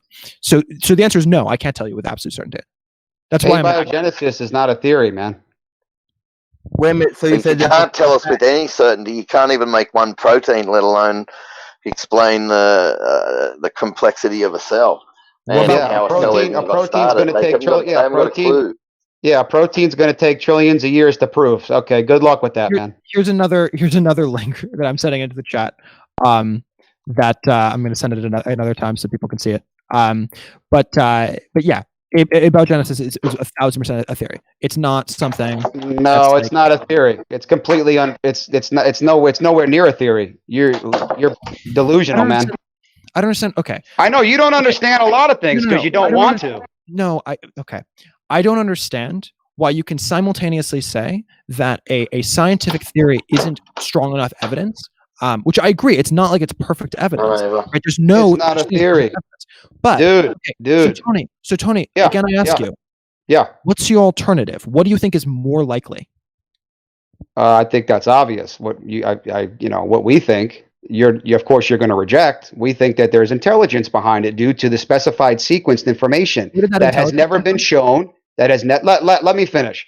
That has never been shown to arise through purely unguided chemistry, number one. Number two, you just want to use time as the ultimate solution to the abiogenesis problem, which is a failure. These molecules break down faster than they can become more complex. I know you think this is going to happen. Hold on, let me finish. I know you think this is going to happen in some fantasy environment. By the way, you've never shown it anywhere. You can put it on the backs of space crystals, deep sea vents, wherever you want to put it, in your toilet bowl. It's never going to form anywhere. Where did your intelligent designer come from? It would be infinite. It would have to be something that was uncreated, similar to what Lawrence Krauss does. I just want to clarify whether or not this is correct. Well, we're going off topic. We can hold it. Tony, I just want to ask a question. Yeah. I just want to ask a question. Okay. So I'm proposing that there is an open question as to where the original matter came from, but that No, you're going off topic. No. Let me ask my question. Tony, you gotta let me ask my question, please. Can I ask a question? If it had only with abiogenesis. It's coming back to biogenesis. But biogenesis is a little bit more complicated than you're giving it credit for. Okay. So my proposal is that we know how complicated it is. Okay, that's why we know it's impossible. Tony, I don't know who that was. I think that was Tony. I'm not even sure who it was. Okay. Here's the question. My proposal is that there is a relatively simple thing that existed originally, and that after a bunch of random events that are mathematically possible, I'm not saying likely, but mathematically possible, that we got to what we're at now. Now, what you're proposing is, rather than that we started with something that was really simple, we started with something that is way more complicated than Sure. Wait, If you wrote a right? book, if you wrote a book and I found that book, we automatically know something more intelligent wrote it. Same with the protein, same with a cell. Right, but the question isn't about a book because a book is just it's worse. It's a lot worse than a book, a cell. Yeah. So wait. So let's play with that. Let's play with that, right? So you're saying that a book requires a someone who's more intelligent to write the book than to read the book, right? Well, where would a book ever write itself? Sure, I agree with you. Fair. Okay, where did the book come from? It would have to come from an intelligent source. Because Good, I agree with you. Where did that intelligent source come from? Okay, he's trying to go down the who designed the designer argument, which is and he's going off topic, and we can go into cosmology if you want. You're asking me. You're asking me. Hang on. Wait, can Hang on. No, let him talk. Go ahead, Javier. Sorry, man. Okay. I'll answer your question. Oh, So basically, you want it to be answered so bad, and I'll give it to you. God is infinite. He's an infinite being, non-created being. He's outside of time, outside of space, so therefore he cannot be created. Okay, but that requires a huge amount of guesswork, right? I have to just assume that this thing that's way more complicated than what I'm proposing just exists, right? And there's no evidence for it.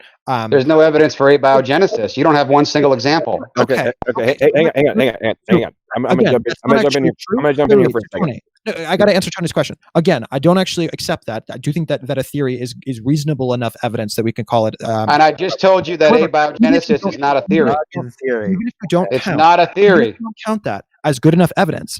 I am proposing something that is very simple, right? That became something more complicated. You're proposing.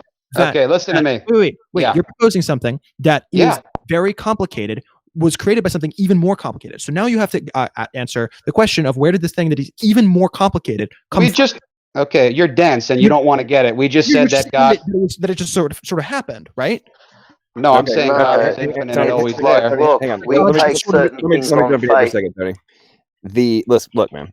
In the context of life on this planet, the evidence is very apparent when you if you actually go down the rabbit hole and look at all the different components that we're talking about here, information, the improbabilities, and the fact that it all happening by sheer chance is so implausible that you're dreaming. But to ignore all of that evidence just because the question of who created the intelligence or how the intelligence that created all of it exists is completely skipping all of the evidence that says that thing does.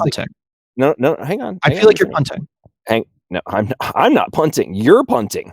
Yeah. You're punting to say, logical. The reason I said that hang on. I'm addressing your position that you're saying I'm punting, okay?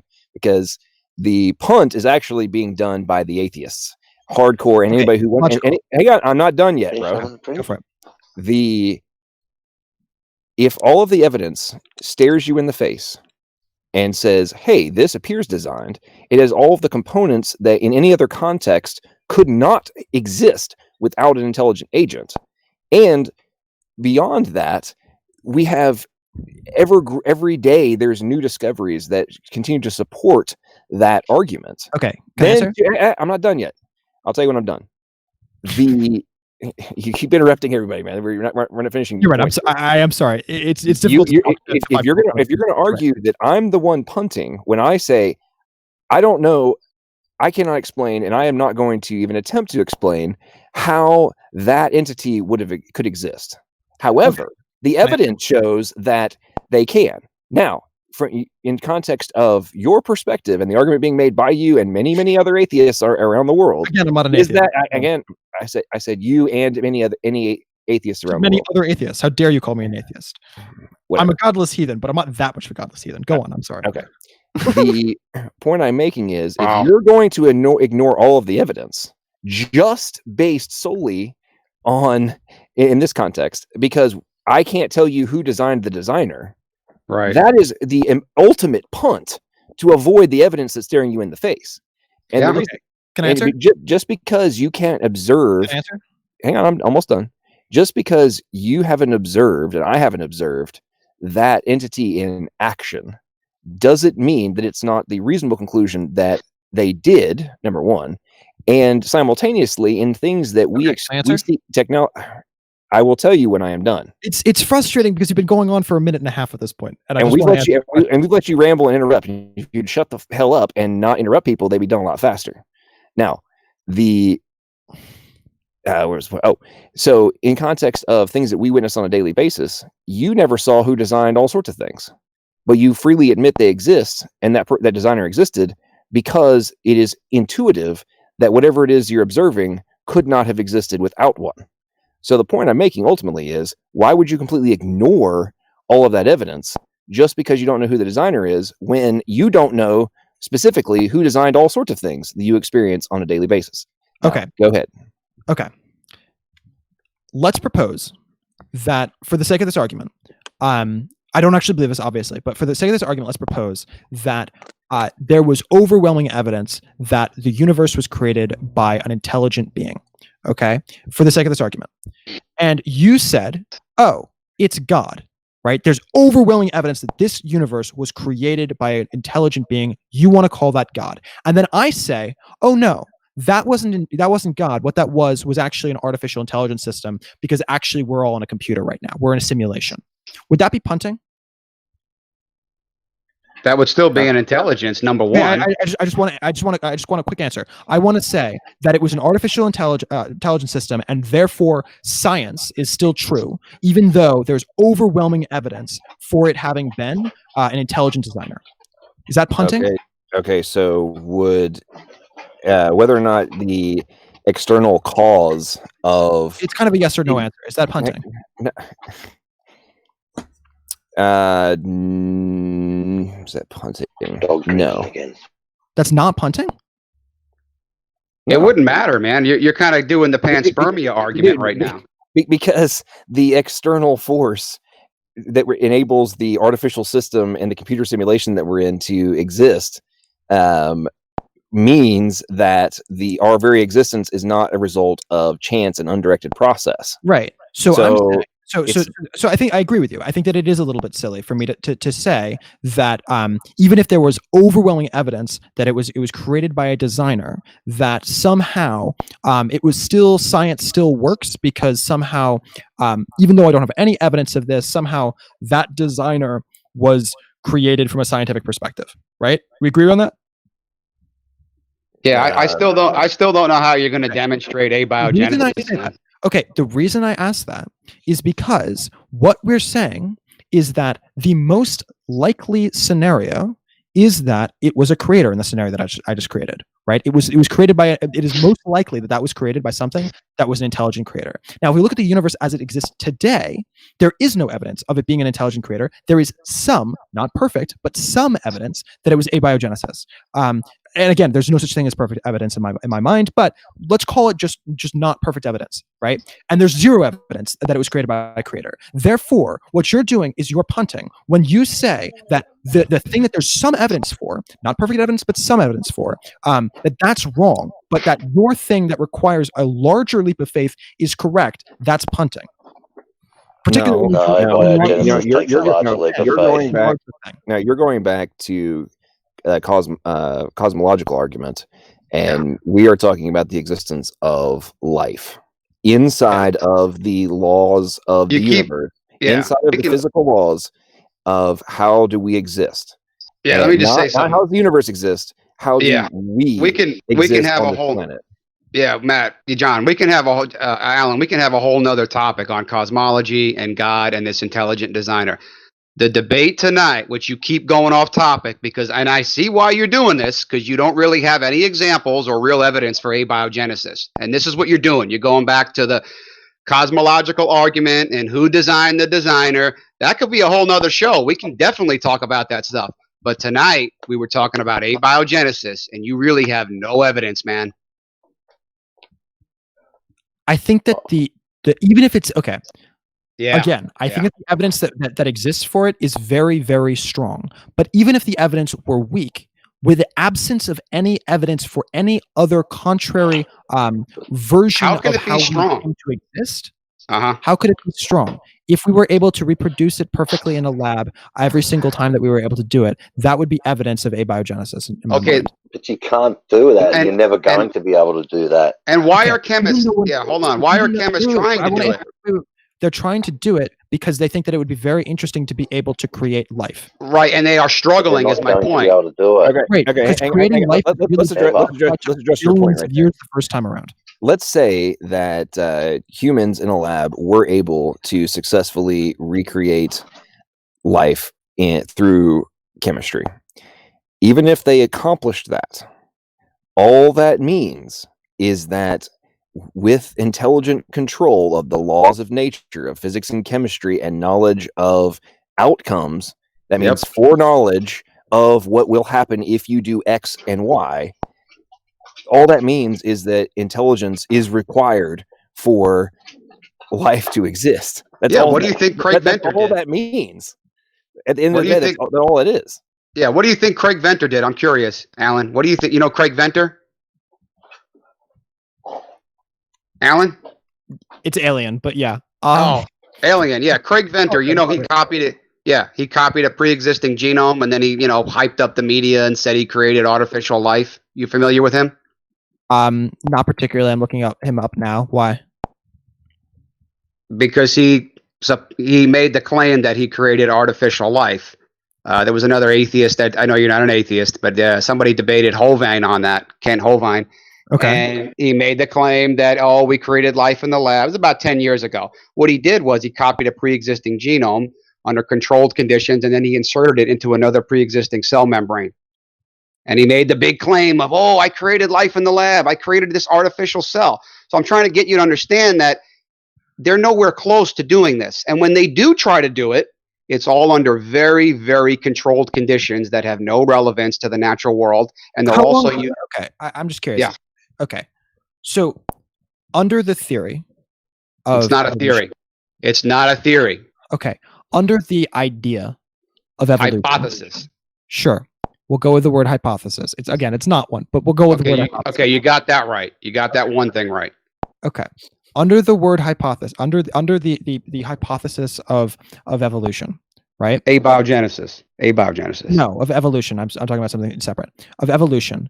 Well, you're going off topic. Don't go off topic. Stay on abiogenesis. I'm trying to answer something a little bit more complicated. It takes Let's see what he's got to say. Okay. All right.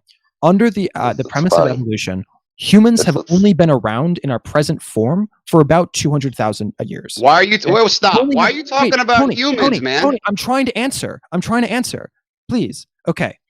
When we're talking about all of the time of the entire universe, which is billions of years, 200,000 years is a blink of an eye. We've only had modern medicine for less than 2,000 years. So when we're talking about something, like we as a species managed to go from being able to fly planes to going to the frickin' moon in less than a century. So when we're talking about, we haven't been able to have like a productive and provable in a lab consistent ability to create life, that doesn't mean that we're not going to be able to do it. It means that we've only been trying for less than 1,000 years. Okay, well, they can't even produce the correct life-friendly molecules for proteins. Yet. Yeah, they'll never be able to do it. Yeah. I'm sorry to tell you. Trying to fly did the first primitive airplane? Did the first primitive airplane come about by chance, or did it require engineering? The first primitive plane failed, and the second primitive plane failed. I don't care that it failed. Even if it went off the ground? We were trying and failing for so many generations of failed planes. Who was failing, Alien? Did the first plane, even the failed attempts? I don't know what the question is. Even the failed attempts at the first primitive plane. I think it was Da Vinci who made the first hang glider. Was it him? I don't think he was the first one, but he did try. Okay. Yeah. Okay. Did the very first hang glider require design, or did it just come about? Hello? Did the hang glider require... Did the very first yes. I think somewhere in the medieval era. I don't know the history of the hang glider. You know the history of the hang glider? So I'll answer. Was it designed? Yes. Was it intelligently designed? Clearly not, right? But was it designed? No. Hang on. Unintelligently Alien. Hang on. Alien. The Whether or not it was successful has zero to do with whether or not some level of intelligence was required. Was it pure natural processes that were undirected by any level of intelligence, or Right, but that's the did it point. So require a intelligence intelligent okay. agent in order to create it, and even if it failed? Intelligence is something that exists and on a spectrum, and so the level of intelligence required to create that hang glider is more than the level of intelligence required to just bang a bunch of keyboards. But like, it's not like it was the same degree of intelligence as it requires to create a spacecraft, right? Well, dude, you just went off topic. Okay. Hang on, man. Hang on. Was Leonardo da Vinci a genius by any standard? By any standard, of course not. Really? Because he's considered one of Wow. the smartest people who has ever lived by modern among folks. humans, sure. But if you put him, if you made Da Vinci play at chess against, okay, is the dumbest human smarter than the smartest animal? What? Is the dumbest human smarter than the smartest animal? No. So you don't think that even the most, not even remotely? No, I was in and I was with Ask Yourself in his chat room earlier today, actually, and in that I was debating them because I'm not a vegan and they're all vegans, and they showed me this individual person who had profound disabilities, and there was evidence that there was no actual brain activity in her brain. And then they compared her to a dolphin. I was like, yeah, obviously the dolphin is more intelligent, but it doesn't mean that like I don't understand what your question is. Like, of course, yeah, that's what he does. Yeah, when you don't like something, that's what you do. If you don't understand that question, then I'm going to have to question whether or not you're smarter than a dolphin, because this is you're trying to circumvent the points being made because you can't. Arguing semantics is it's not a semantic point. All that is an escape mechanism to get around the ultimate point, which is there is no monkey that is ever going to create a airplane. It is no monkey is ever going to create a spaceship. Period. It doesn't matter. The smartest monkey is never going to do so.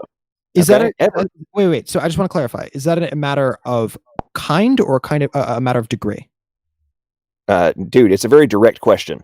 Is it a matter of kind or a matter of degree? Is a chimp ever going to design the next Apollo spacecraft? No. Yeah, the answer is no. My question is this. Okay, then. Wait. My question. Wait. Logical. My question is this: is that a matter? Their level of intelligence, is that a matter of kind or is that a matter of degree? Expound on the stupidity of your clarification. So degree is something like the intensity of it. So like you might have a puddle in your on your floor, and that wouldn't be a problem. But if you have a pool on your floor, that would be a serious problem because then you would drown, right? That would be a matter of degree. Or it's a matter of kind, right? So I'm not. There's nothing to do with capacity. About air being in my room, but I am concerned about, say, nuclear waste being in my room, right? Even if it's a bunch of air in my room, that's not a serious problem. The same manner. And what is required for your consideration of these two concepts? Yeah. So I again, what is required for the consideration of these two concepts? So when I think about intelligence, I think about the multiple of your ability to perform tasks and your ability to craft new tasks. Okay, so when we talk about that, that would suggest that it's a matter of degree. When we're talking about people who have profound difficulties, they would be. Give me a second. Yeah, it's a lot of denial from this guy.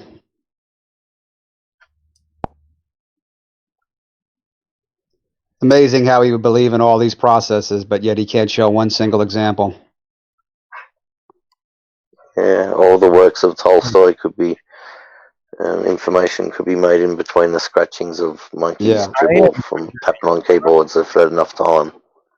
Da Vinci's, hang glider could form itself. Even a poorly designed hang glider would need, an engineer.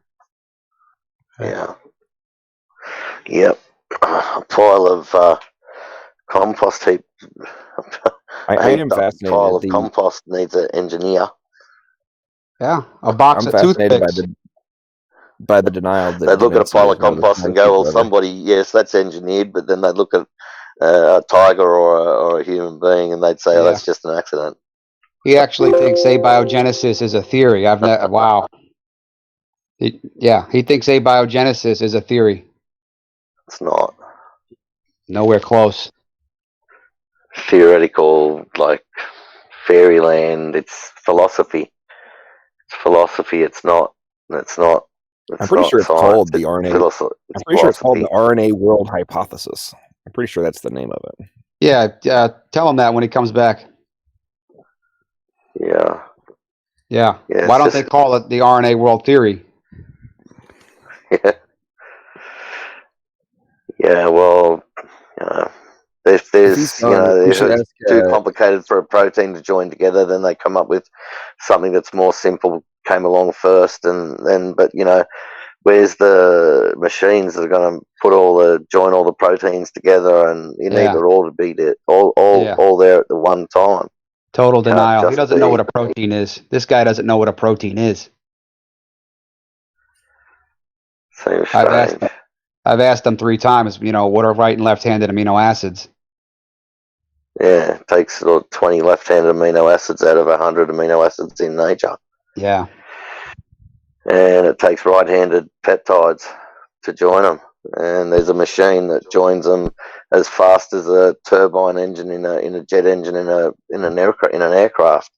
Yeah. So and it's spinning out those proteins at the back of that turbine, like Neff says, and it's spinning out those proteins at the speed of that turbine spinning and joining together almost perfectly.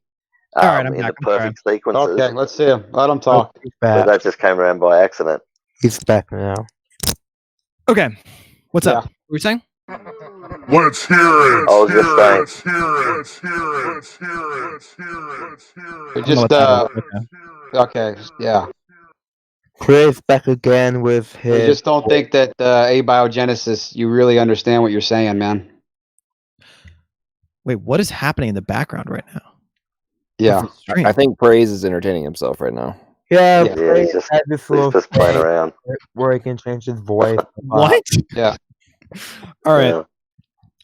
Yeah. So when you left, you were attempting to dodge whether or not intelligence human intelligence is required for technology development, and Oh, yeah. if it could ever occur without the that question was, process. right. So the question was, is it a matter of kind or is it a matter of degree? And the answer is that it's a matter of degree. When we're talking about the ability, so like all technology is a tool, right? So there is evidence that other animals use tools. It's just a matter of the level of complexity of our tools certainly eclipses the level of complexity of almost any other form of life on Earth, right? Do the tools of every other form of life other than humans, are they derived from already existing other natural components? Well, that's true of our tools as well, right? No. Are they? Tell him about John, the RNA world. John, We the melt RNA stuff world. down. Oh well, yeah. And by the way, it's Extract called the chemicals and it's purify called the things. RNA world hypothesis is the official title of that whole deal, not the theory. But no, there's a clear distinction in all this stuff. So the monkey uses a stick. Is that a tool? Yes. Humans use computers, which require the mining and transformation of a wide variety of other substances that are not inside, which are not inside of our individual ecosystem. That's what I'm asking. Is it different in kind, or is it different in degree? Right, the degree of amount of. Listen, okay. we're not when going to argue kinds and degrees. We're going to use basic common sense of adult humans, which is if you're honestly going to try and sit here and have a debate over whether or not the technologies that are developed by humans are on a completely different stratosphere and are not even worthy of being compared to different stratosphere. When you say it's a different stratosphere, do you mean that it's drastically superior, and then that it's further along on the spectrum? Honestly, man, do you lack the IQ points to be able to comprehend very extraordinarily basic human language? Question: Is it a matter of human language? And you're trying to dumb this down to degree, avoid answering the question, which is, could a monkey? We'll make it really dumb for you. Could a monkey ever create a computer? Ever? Sure. No. Wow. Could a monkey in its current form, could it ever make a computer? Yes or no? The answer is an individual monkey, almost certainly no. in terms of the percentage chance that they would have as an individual monkey, it's very, Over very low. time. If you have sextillions and sextillions of, I really like that word. It's a great word. You should all use it. Sextillion. It's a great word. Okay. If you have sextillions of monkeys, then yeah, the sextillions of monkeys can potentially do that, of course. Okay, No. I don't think there's really anybody with half a brain that would actually think that monkeys, no matter how many, could ever make. No, it's not just. It's just math, man. It requires capacity in order to even comprehend the requirements. That's how the flippings of which it is a clearly accepted premise by science across the globe that humanity operates on an entirely different paradigm than every other form of life. I love and adore all of you. It's almost 2 a.m. I just talked to a libertarian guy who's running for president. You guys should all check out my channel. It's Mills Row. Yeah, Dave Berman. It's gonna be coming out tomorrow. It was great. It was a lot of fun. Thanks for having me. Yeah. Yeah. You have no evidence, man. See you, mate.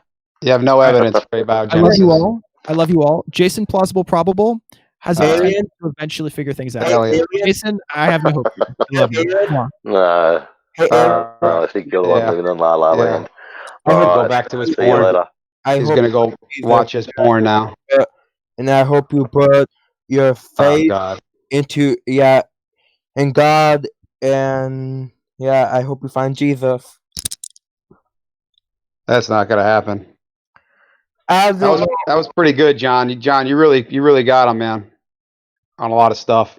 All I gotta say is, if you want to try and differentiate between the intelligence of humans and monkeys, and so what we established, so we can sum up what we heard tonight. I think the guy was a troll, to be honest. I think he was. Well, basically, abiogenesis is a theory. Abiogenesis is a theory. Life. He never answered the protein question, so I don't know where he was going with all this. He just didn't like where it was going, I think. He's very good at changing the subject. Yeah, I kept trying to bring him back to abiogenesis. He wanted to get into cosmology. But I wanted to ask him, I was really interested in asking him that he believes in quantum mechanics and the laws of quantum mechanics, right? And I just wanted to see if he said yes or no to that. And if he says yes, then I'm going to say, well, quantum mechanics, you can't see them, taste them, touch them, feel them, or weigh them, you know? You can't weigh them. They're invisible. They're completely invisible. And yet they have, you know that they're there because they have this influence on things, but you believe in them, but you believe that believing in an invisible lawgiver Jason. You believe in those laws, but believing in an invisible lawgiver is impossible or ridiculous. No, he wanted, and monkeys could produce a computer, but he took off. He probably, I don't know. Hey guys, I just got the message to join. I don't know why I didn't get it earlier. I would have joined earlier if I got it. No, Neff tuned in. Earlier.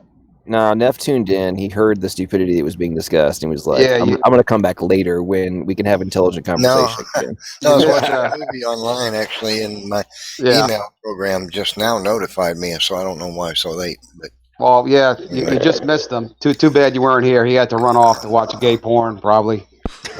Anyway. So was that but he's off his head. He's never gonna be able to. He reckons that all the works. You're probably familiar with this concept, Neff. He reckons that all the works of Tolstoy, say like War and Peace, could be written with monkeys' typings. But you know, if the monkeys had enough time, there'd be enough stuff that in between all those junk letters, there would be eventually something that would add up to all Tolstoy's works, or War and Peace, or something like that. That's crazy. Atheists are willing to believe the absolutely unimaginable possibilities are likely. It's craziness. But you thought that guy was bad. Wait till you get a load of Tom Jump to film. Logical tell you about him. No, the only chance that TJ's got of supporting his thing, I know he's going to try to turn that into a debate about evolution, but I'm just going to hold him to the fire. I'm going to say this debate is not about evolution. Well, the only thing you can do to discredit the evidence that I'm providing or have provided, is to prove that the Earth, that man didn't coexist with dinosaurs in time. You're going to have to, and the only thing you're going to be able to do that, you're going to have to show with geology or dating methods. He'll that do man could not have geology. lived with man. He'll get citations too from these stupid secular citations. So get ready for that. Oh, I know where he's going. He's going with geology, and he's going with radiometric dating. He's going straight to dating methods. I guarantee it. Straight to it. Hey, I appreciate Luca for being so honest the other day. This guy tonight was totally delusional. Yeah, he had an answer. He seemed to have an answer for everything, but it was what was that other theory that he had, or hypothesis that something else could form via some other way? I thought that was really interesting. I thought it was funny. When you point out to happen, but I can't remember what it was. When you point out to these people that what they actually believe is there was a ball of magma in space that cooled down, and from it came novels like War and Peace, space capsules, and computers. And they get very upset when you point that out. We don't believe that. We think there was billions of steps in between. Okay, take all the steps away. I don't care about the steps. Look at the big picture. Okay, the big picture is you think there was a ball of rock, molten hot, red glowing hot in space. It cooled down, and over time came novels and space capsules out of that. I mean, that's what you really believe. They get so angry when you point that out. Neff, what did you think about Neff when he was talking about abiogenesis? I didn't hear any of it. I just came in 5 minutes ago. I was waiting for somebody to add me. All right. Yeah, abiogenesis.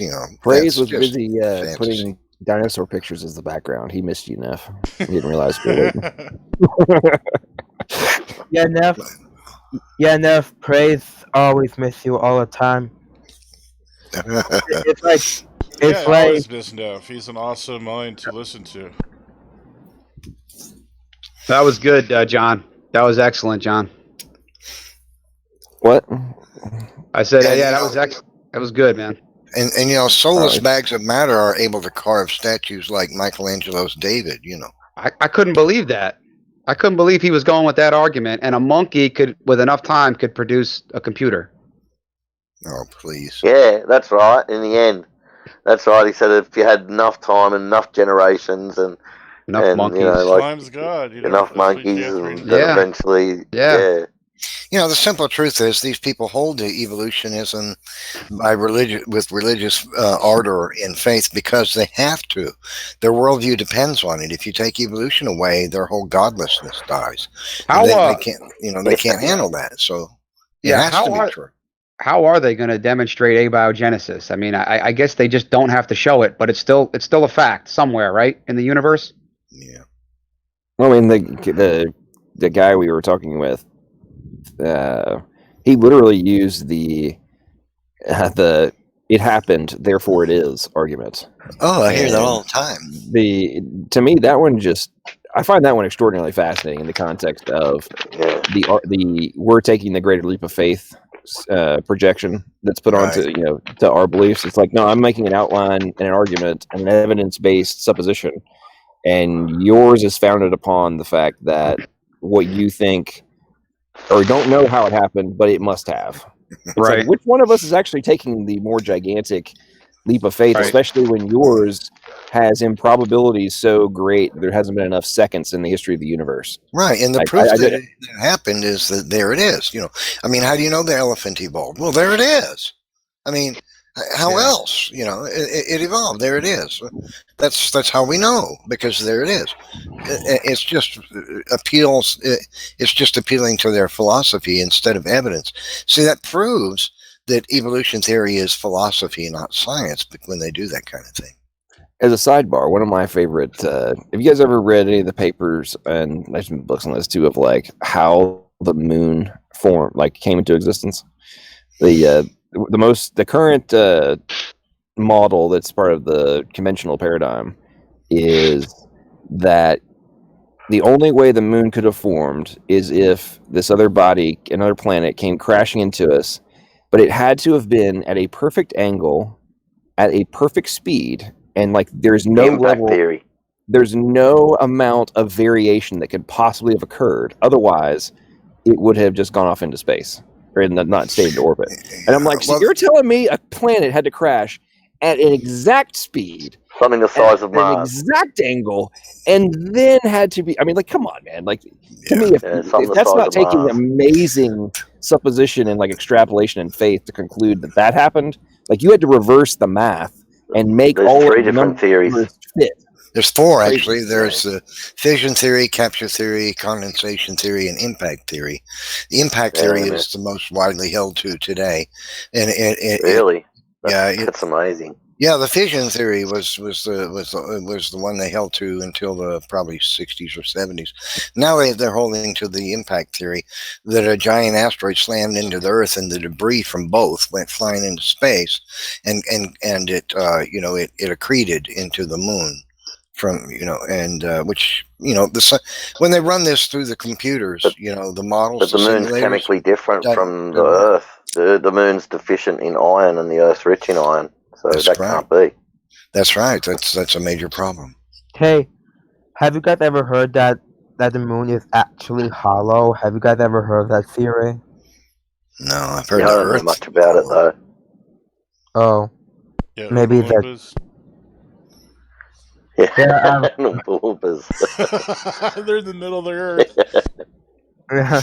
Well, another major problem with the impact theory is that there's a distance between the Earth and the Moon, which is 18,400 miles.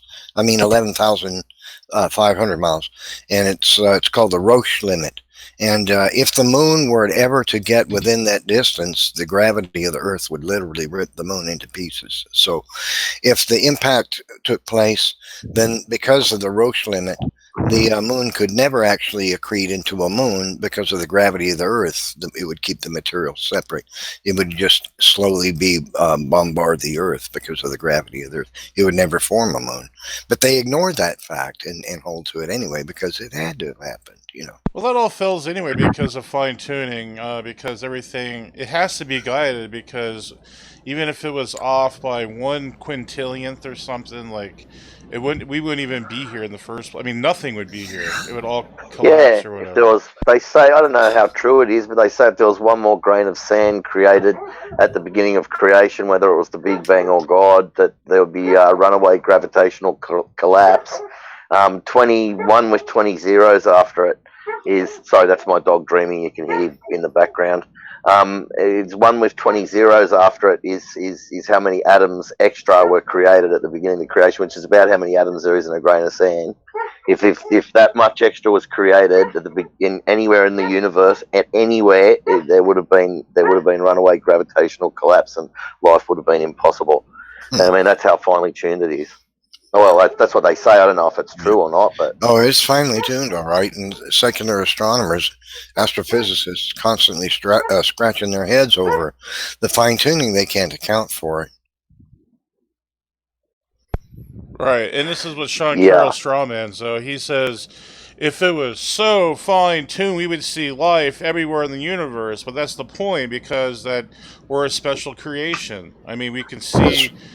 God had a plan, like with the what they call it, the zone, I forgot the Goldilocks zone, and you can see the planning and the special creation there. I mean, so we're not saying the universe is fine tuned for life. We're saying the Earth is fine tuned for life and the universe's existence. Yeah, and they claim they say that the Earth isn't special. You remember? I don't know if Carl Sagan had this TV series on TV for a while. The famous astrophysicist, and he and everybody since has really said the Earth is not special. It's just a little pale blue dot somewhere floating in some creek. When the truth is, the Earth is so very special.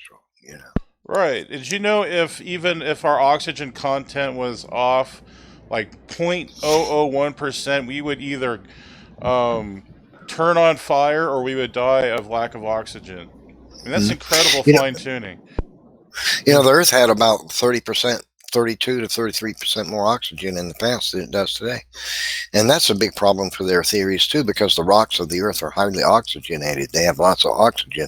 So there never was an end time, apparently, from geology, when the Earth was had low or was void of oxygen.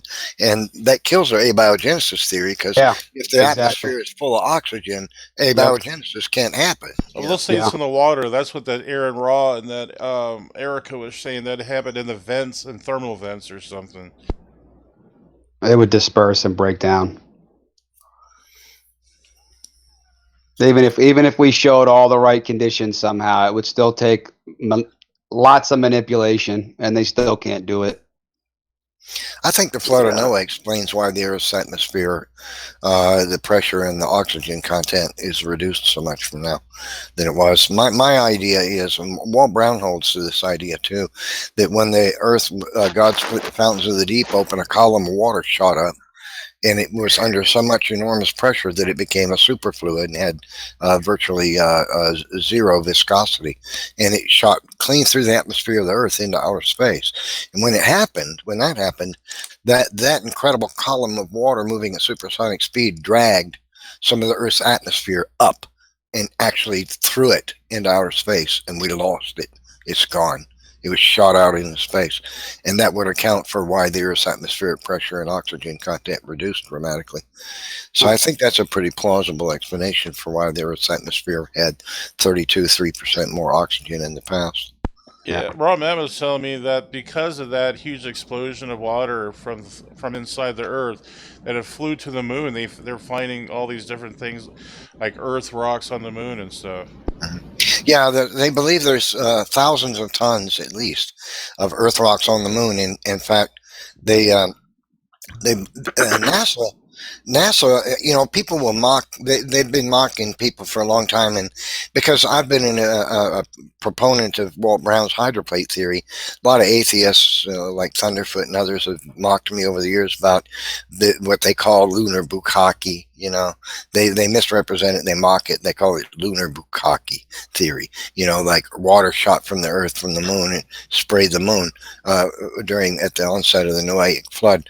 But the truth is, NASA believes water. Well, they believe rocks, and probably they won't talk about it, but they probably also believe that water from the Earth landed on the moon. The reason they don't want to talk about that is because they know that if they sample some of this water that's ice on the moon, and they find microbes and stuff in it, then of course they're going to try to pass that off and say, well, look, life came from space to Earth. See, but the truth is, it was shot from the Earth and landed on the moon. See, so they don't like to do that. Isn't it funny that when they do their lunar landings, that they don't go to the think about it. You're a secular scientist. You're setting up a mooning on the landing on the moon of a space vehicle that's going to traverse the moon and take samples. Where are you going to send that? You know what I would do? I would send it into the a comet impact on the moon, and sample some of that water. Why don't they want to do that? Yeah. Because you know why? They're afraid what they're going to find. They're going to find algae and microbes and coccolithophores in that water, and that would indicate that it came from the Earth. But what NASA believes is an asteroid grazed the Earth and hit the Earth and shot those rocks to the moon. That's what they actually believe. NASA's got web pages about this. But the better explanation, if you ask me, is God split the fountains of the deep open and rocks were shot to the moon by the beginning of the Noahic flood. Hey Neff, I actually heard that people actually believe that life on Earth came from aliens. Have you heard of that? Yeah. Oh, well, you mean that's one part of that? That's one aspect of the panspermia thing. There's more than one panspermia idea. One is that amino acids and nothing more got here. Another is that microbes actually came here, and some believe, that fully formed creatures like algae and whatnot came here. But it's all just because abiogenesis couldn't have happened, right? It's trying to solve the problem. Abiogenesis couldn't have happened, so how did it get here? Well, it came here from space. Yep. Yeah. They tried Well, I reckon. Go on. Sorry, mate. No, Jason, go on. And one of the things that the 33 scientists agreed on, that octopus was so different that that their eggs must have come in on an asteroid. I know there's other theories about how that happened now, but it's hilarious that it makes me Space laugh when I read that one. How is it going to form out there? How is it going to form on the backs of crystals? No, they must have got shot off another planet, like another Noah flood sort of situation on another planet. Got shot off in a geyser, right, from fountains of the great deep on another planet, and travelled through space for billions of years, or I don't know, a long time, and crashed into and somehow survived the re-entry where it gets up to like 5,000 degrees or something, and then punched into the ocean and hatched, and that's where octopus came and from. survived the extreme radiation of deep space as well. Wow. Yeah.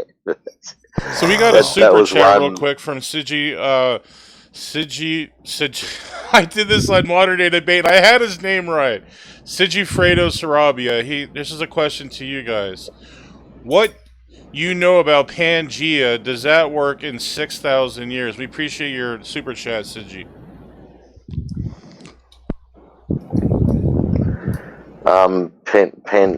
Pangea. Can that happen in 6,000 years? Does that work in 6,000 years?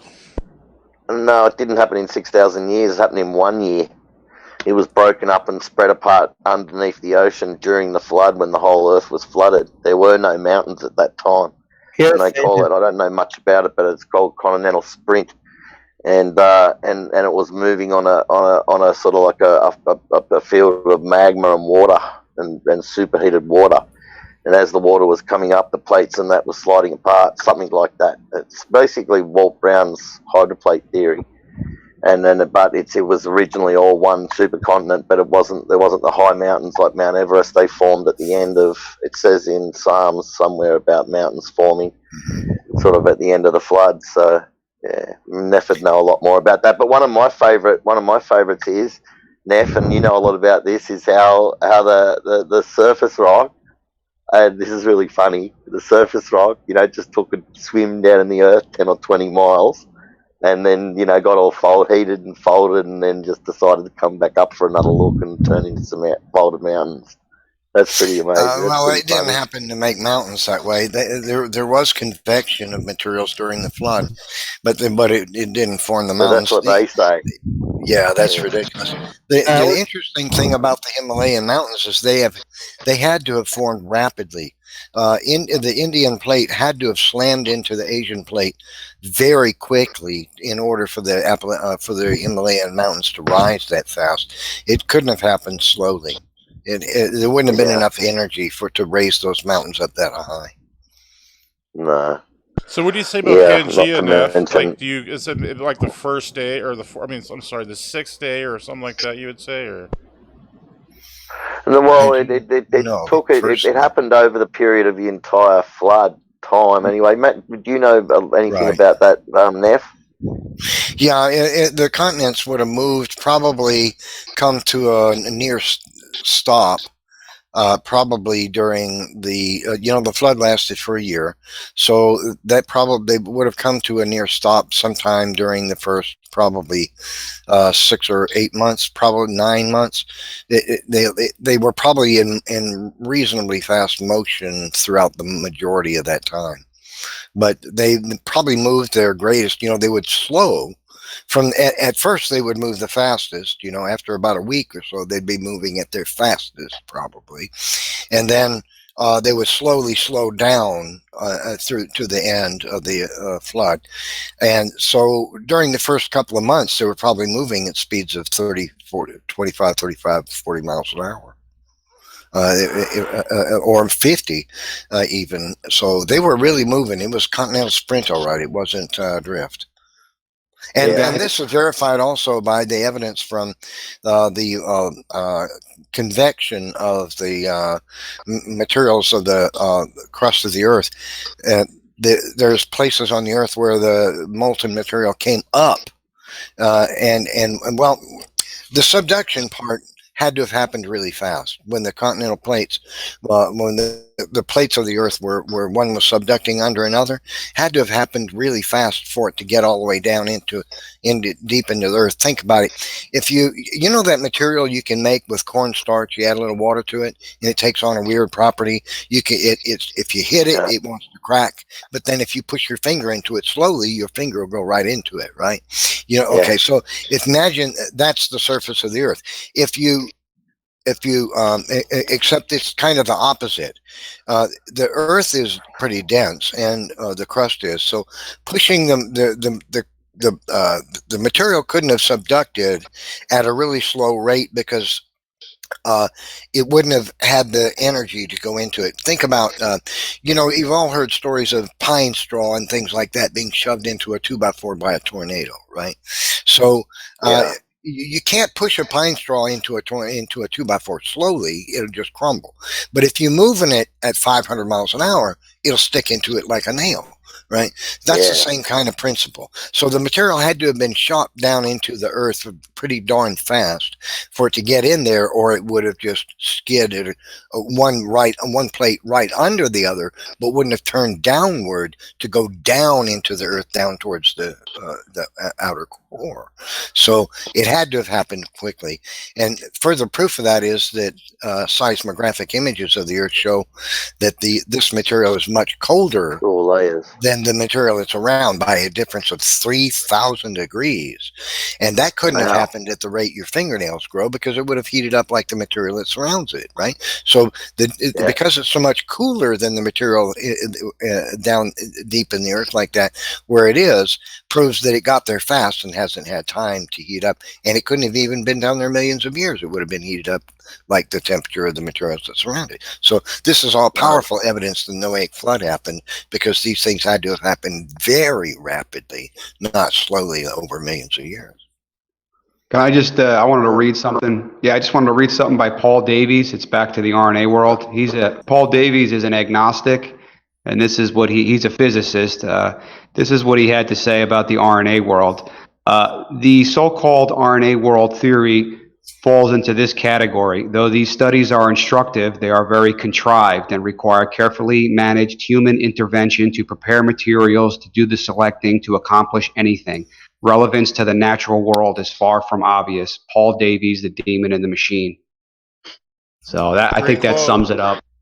Yeah, that's a pretty good quote, and he's agnostic. So he's an evolutionist too, by the way. Yeah. But at least he's honest enough to admit. I'll give him that. Yeah. There's a lot of statements by scientists like that, very admissions that they just don't have a clue. But the evolutionists that we debate say, "Oh yeah, it happened. They got strong evidence for it." No, they don't. They admit they don't. Yeah. Not even close. For example, Eugene Koonin. He's a staunch evolutionist, microbiologist at the National Center for Biotechnology. He said in 2011, he said, "Certainly it is not due to a lack of experimental and theoretical effort, but the extraordinarily intrinsic difficulty of the complexity of the problem. A succession of exceedingly unlikely steps is essential for the origin of life. These make the final outcome seem almost like a miracle." Amazing. That's what he says. Yeah. So, I find it suspicious, though, that the scientists at the National Center, or what is it, the NSC or NSA, or something like National Center of Science, that they're 97% atheists and they're all evolutionists, and you have the atheists who cite them. Isn't that convenient? Wow. Yeah, try to get a paper passed through them. Try to get a paper. Yeah. Exactly. Good luck applying for a job with them if you believe in creation. Yeah. No chance. We're not hiring that right now, Mr. Jones. Well, wait a minute. The ad says you needed a microbiologist. Well, that was 3 hours ago. It's like trying to print a paper on capitalism in North Korea. Good luck. Yeah, right. Well, they know if at any point they actually truly admit it to themselves, and not just in a much more of a hyperbolic perspective, that their they will no longer have the ability to avoid what they know to be true. They're having to consciously convince themselves that they can come up. Eventually, I will come up with a way and to circumvent what is obvious. Right. So I kind of asked that guy or alien, whatever his name was, so is it going to take 1 trillion years to prove abiogenesis? 1 billion years? I mean, you're never going to prove it, man. No. The two fields of science that are the biggest problem for the evolutionists right now and causing them the most emotional heartache is microbiology, and that includes genetics, and the other is geology. They're having difficulty explaining the features of the geomorphology of the Earth, the crust, and with uniformitarian geology, because they know about the fine, distinct boundaries and the absence of erosion between the layers of the Earth, the strata, and they have to tell themselves that they formed over a vast age of time. When they know that hydrology experiments in the laboratory prove that you can reproduce the geologic column in the laboratory with moving water. So they know how they formed with rapidly moving water, that experimental science has verified how we get these features of the geology of the Earth. But then they have to espouse that massive amounts of time did it. Right. So there's a huge contradiction in their mind, and it's rotting their minds, but they have to do it, especially if they're going to keep their job. And I think that these two fields of science are slowly eroding the atheistic, materialistic explanation for these things, and is slowly going to be the demise of those theories. Unfortunately, when the scientific community ever comes completely around and says, okay, everything, it was created, life was created, we admit it now, it was designed, they're not going to admit God did it. They're going to believe aliens did it. They're already doing that. Yeah. What, John, is that what you said? The shelf life of RNA is 20 minutes, something like that? Yeah, the average shelf life, and some are less. Actually, most are less. But yeah, the average is 20 minutes. But that is inside of the protective environment of the cell. So outside of that, it's minutes. Yeah. So, I mean, I always say 20 minutes just so it's hey, here is the observed. Here's the observed average agreed upon in biology shelf life and chemistry. This is what's agreed upon. Yeah, and very unstable. Highly unstable. If you only got 20 minutes before that one's gone, then to conclude that, and this is why I always argue the aspect of the simultaneous requirements. You can't just say, oh, this RNA is going to be here for billions of years, and then cool, this other one, the protein magically formed. They bonded. I mean, it's like, come on. No, it have to have happened at the same time. Not unless you put super glue on it and then freeze it. Yeah. All got to come together. Absurd. Yeah. Totally absurd. We need the RNA to read the DNA to take the copied information to the machines that then put the proteins together and then send them off to be folded with other machines and stuff like that. I mean, it needs to be protected from water and right temperatures and all sorts of things. It's a very complicated process. And it's all interdependent. I'd like Aaron Ra. I'd like Aaron Ra to come on. I'd like Aaron Ra to come on and explain to us what a protein is. Yeah, that'd be funny. He'd just go into a diatribe of yelling at everybody, and that's amazing. He really said that. I would love to see a Tony versus Tony versus him. That would be. I'd take him. Oh, that would yeah, that would be an epic. That would be an epic debate of. Because Tony wouldn't put out the BS from Aaron. Like, he would just halt it, like, boom, right there. He'd stop. Wait. What are you guys like to see a Kent Hovind versus Bill Nye? Yeah, he wouldn't do it. Somebody. But we just want to see it, though. Yes or no? Somebody want to see recently Bill asked Nye. Aaron Raw if he would debate me about evolution, and he emailed them back saying no because he's tired of debating creationists. That's not the reason. He's tired of being refuted by them. But And he's he not wants even to a stop it. scientist, so he has some other degree in like engineering or something. It's just damage control. He's tired of being made like a goofball by creationists. I emailed him. He never. Yeah, he didn't get back to me. Here, I have a name for him. Is Bill Nye the retard guy? Right. Yeah, Bill Nye is a bit of a. Yeah. I actually find Some that people call him the pseudoscience guy. I actually find it very Bill Nye, the interesting pseudoscience guy. I find it's very interesting how we have in any of these kinds of confrontational topics and debates, the appeal to authority is made so it's such a profound aspect of it. And I'm like, okay, the argument to authority really lost a dramatic amount of credibility when, one, I think it's something ridiculous, like 70% of the things that get published in the papers cannot be reproduced and very often are retracted.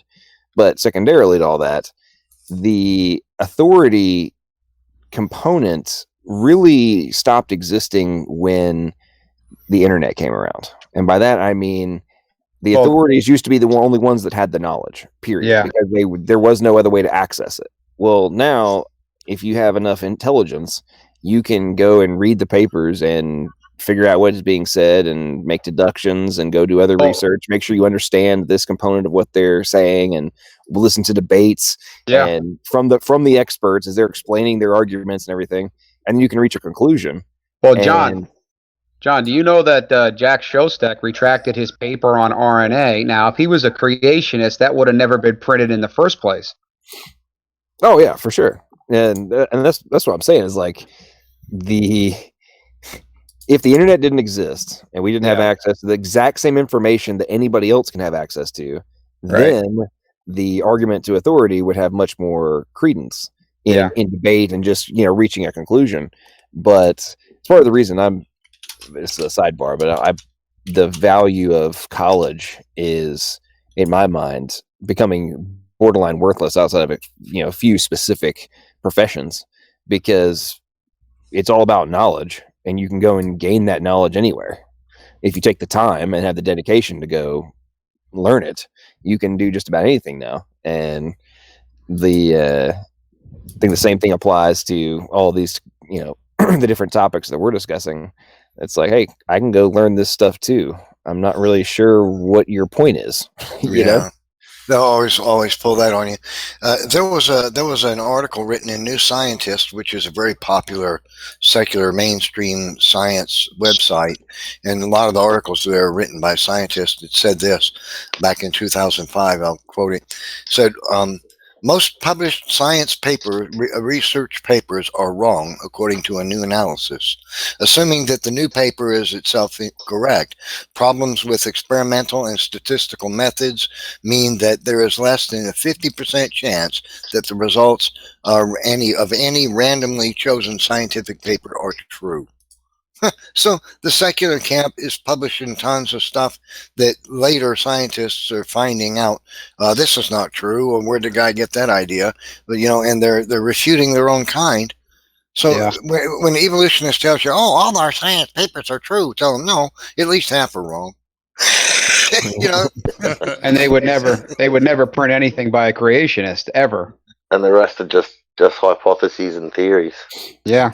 Don't go anywhere. The rest are just hypotheses to prop up the main theory, because the main theory keeps dying, so they need more and more hypotheses to prop it up with. The more papers I read on DNA, its functions, and all these new things they keep discovering about it, right? I'm sure you've experienced a lot of this too, reading through these papers. Of the vast majority of it is just explanations of what they discovered. But then, almost without fail, in the conclusion section, there will be a brief exposition of how this all must have evolved. Oh, it had to. When they have just spent the previous 30 pages detailing the structure and the engineering logic, basically, of all the things they figured out. And it's, well, over billions of years, this must have happened. It's like they're like slapping on the evolutionary sticker. Oh, it's common. I point that out to evolutionists all the time. The science papers, for example, when talking about genetic mutation, they'll say, in the abstract, they'll say that something to the effect, we observed that a random mutation occurring to the such and such mold caused a deformity in its root structure, and this was subsequently the process of evolution. And what? The thing got a deformity, made it unfit, and this is how evolution happens. They put that same kind of statement in there with an explanation of something they observed that's negative. It's so bizarre because you see in the papers they've got to say something. You can't hardly get a paper published in any field of biology today in a secular journal unless you say something positive about evolution in the paper. They don't want even they don't really like it if you don't, and so they have to promote the theory, and so they'll talk about something they observed that was a negative or non-beneficial effect due to mutation, and then they'll say, "When this is how evolution happens, the bad ones get filtered out, and the bad ones like this are filtered out, and the good ones, that's what made the octopus." I mean, what? It's called cognitive dissonance. It is. Denial.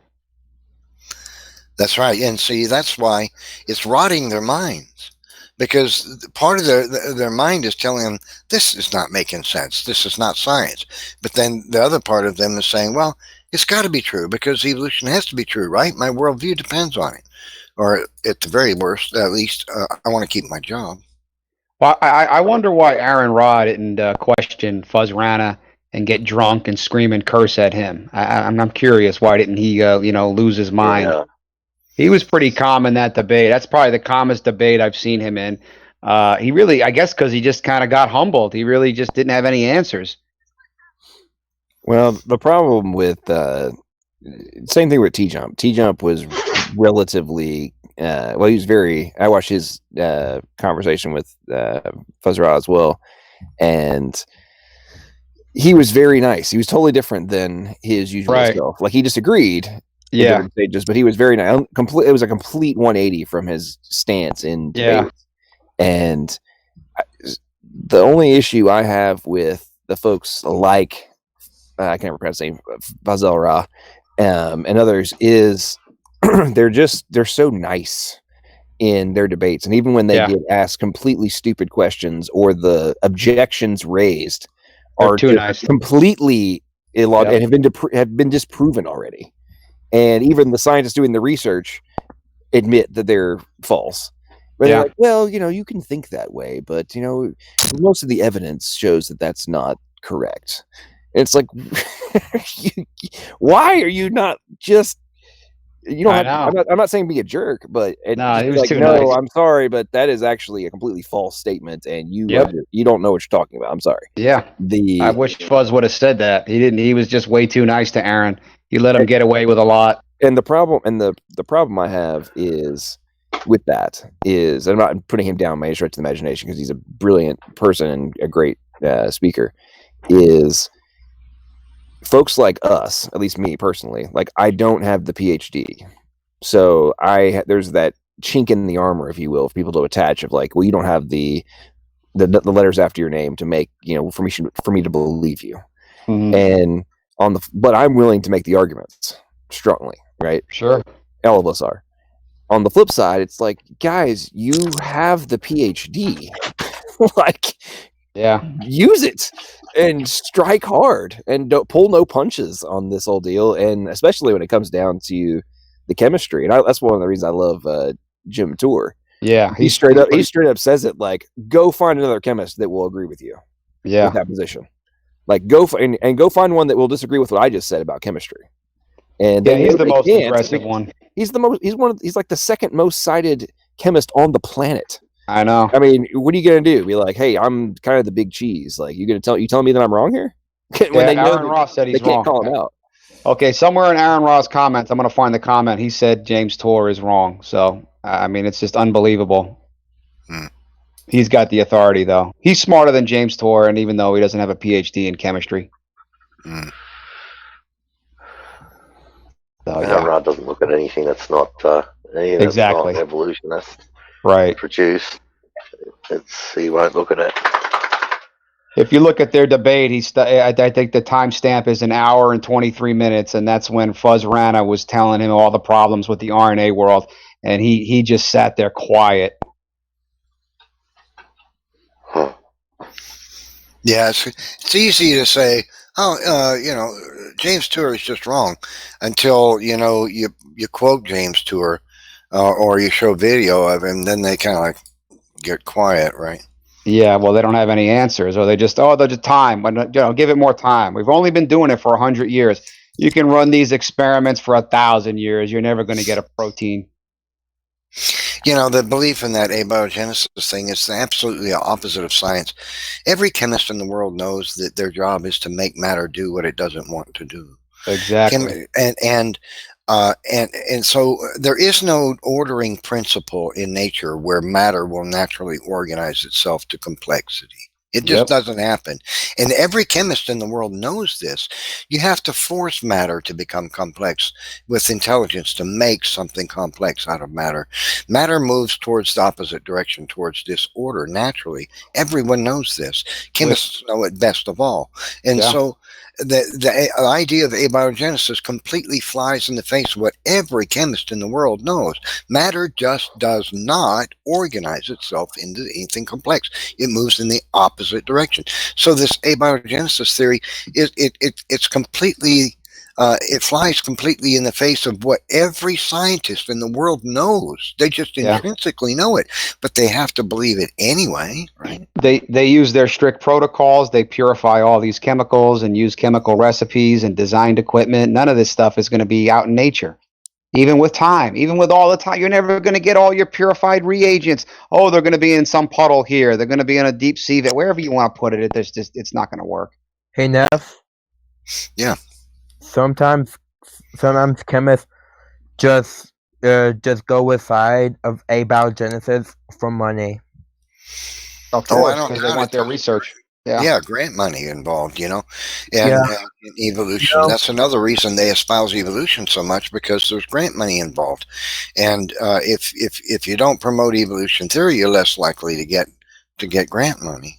You lose a lot of money if you're a creationist. You will most likely people will never hear of you, and most likely you will not get as much money. But if you're an evolutionist, like for example, like Stephen Hawking, for example, you will get a lot of money. You'll get a lot of recognition, and probably documentaries to be made about you. You'll be put in Hollywood, and while Christians in that same field gets zero credit, and nobody ever hears about him. That's a good point, Xavier. That's exactly right. You're exactly right about that. If you're a creationist, most places, if you could get a job and they knew you were a creationist, you wouldn't get a nickel for grant money. That's for sure. Yep. And that's the bread and butter for a research scientist is grant money. You guys know of Alan Sandage? He was a famous astronomer, and then he turned Christian back in the 80s. He did a speech. He did. Yeah, so he did. He actually came out and said he was a Christian in front of about 300 atheists back in, I think, 1985, and they were all in. Yeah, I don't know. I think it was in Europe somewhere, but they were all in shock. Now, I haven't heard about that event. Did he say also that he believes in creation at that event, or no? Just that he was a Christian. Yeah, he just came out and said he was a Christian. I don't know if he was a theistic evolutionist or a creationist, but yeah, it was a crowd of atheists, and they were just jaw dropped. I'm sure. One of the greatest astronomers of all time, Alan Sandage, became a Christian. Yeah. Hey there. That's awesome. I like you're in a debate once and you showed a picture of the coastline and this one place, and then after the tornado or massive storm or whatever, you show the same picture of it, and like about 12 feet of land had just been washed away from this Right. cliff That, in that one was storm. Hurricane Katrina in Louisiana. Yeah. Oh yeah, I love those. I love those pictures that you put up. They're really good. And that's when you're arguing about erosion with somebody, and they were saying, "Oh, erosion's this and slow processes, lifting it up a millimeter every 1,000 years, or every whatever it is, 100,000 years. It's so many millimeters. It's going to replace it all." And then you showed them that picture, and like 12, and the cliff's how high? Like 30 feet high, and 12 feet of this 30-foot high cliff or whatever it is was just gone, and it's right along the coast.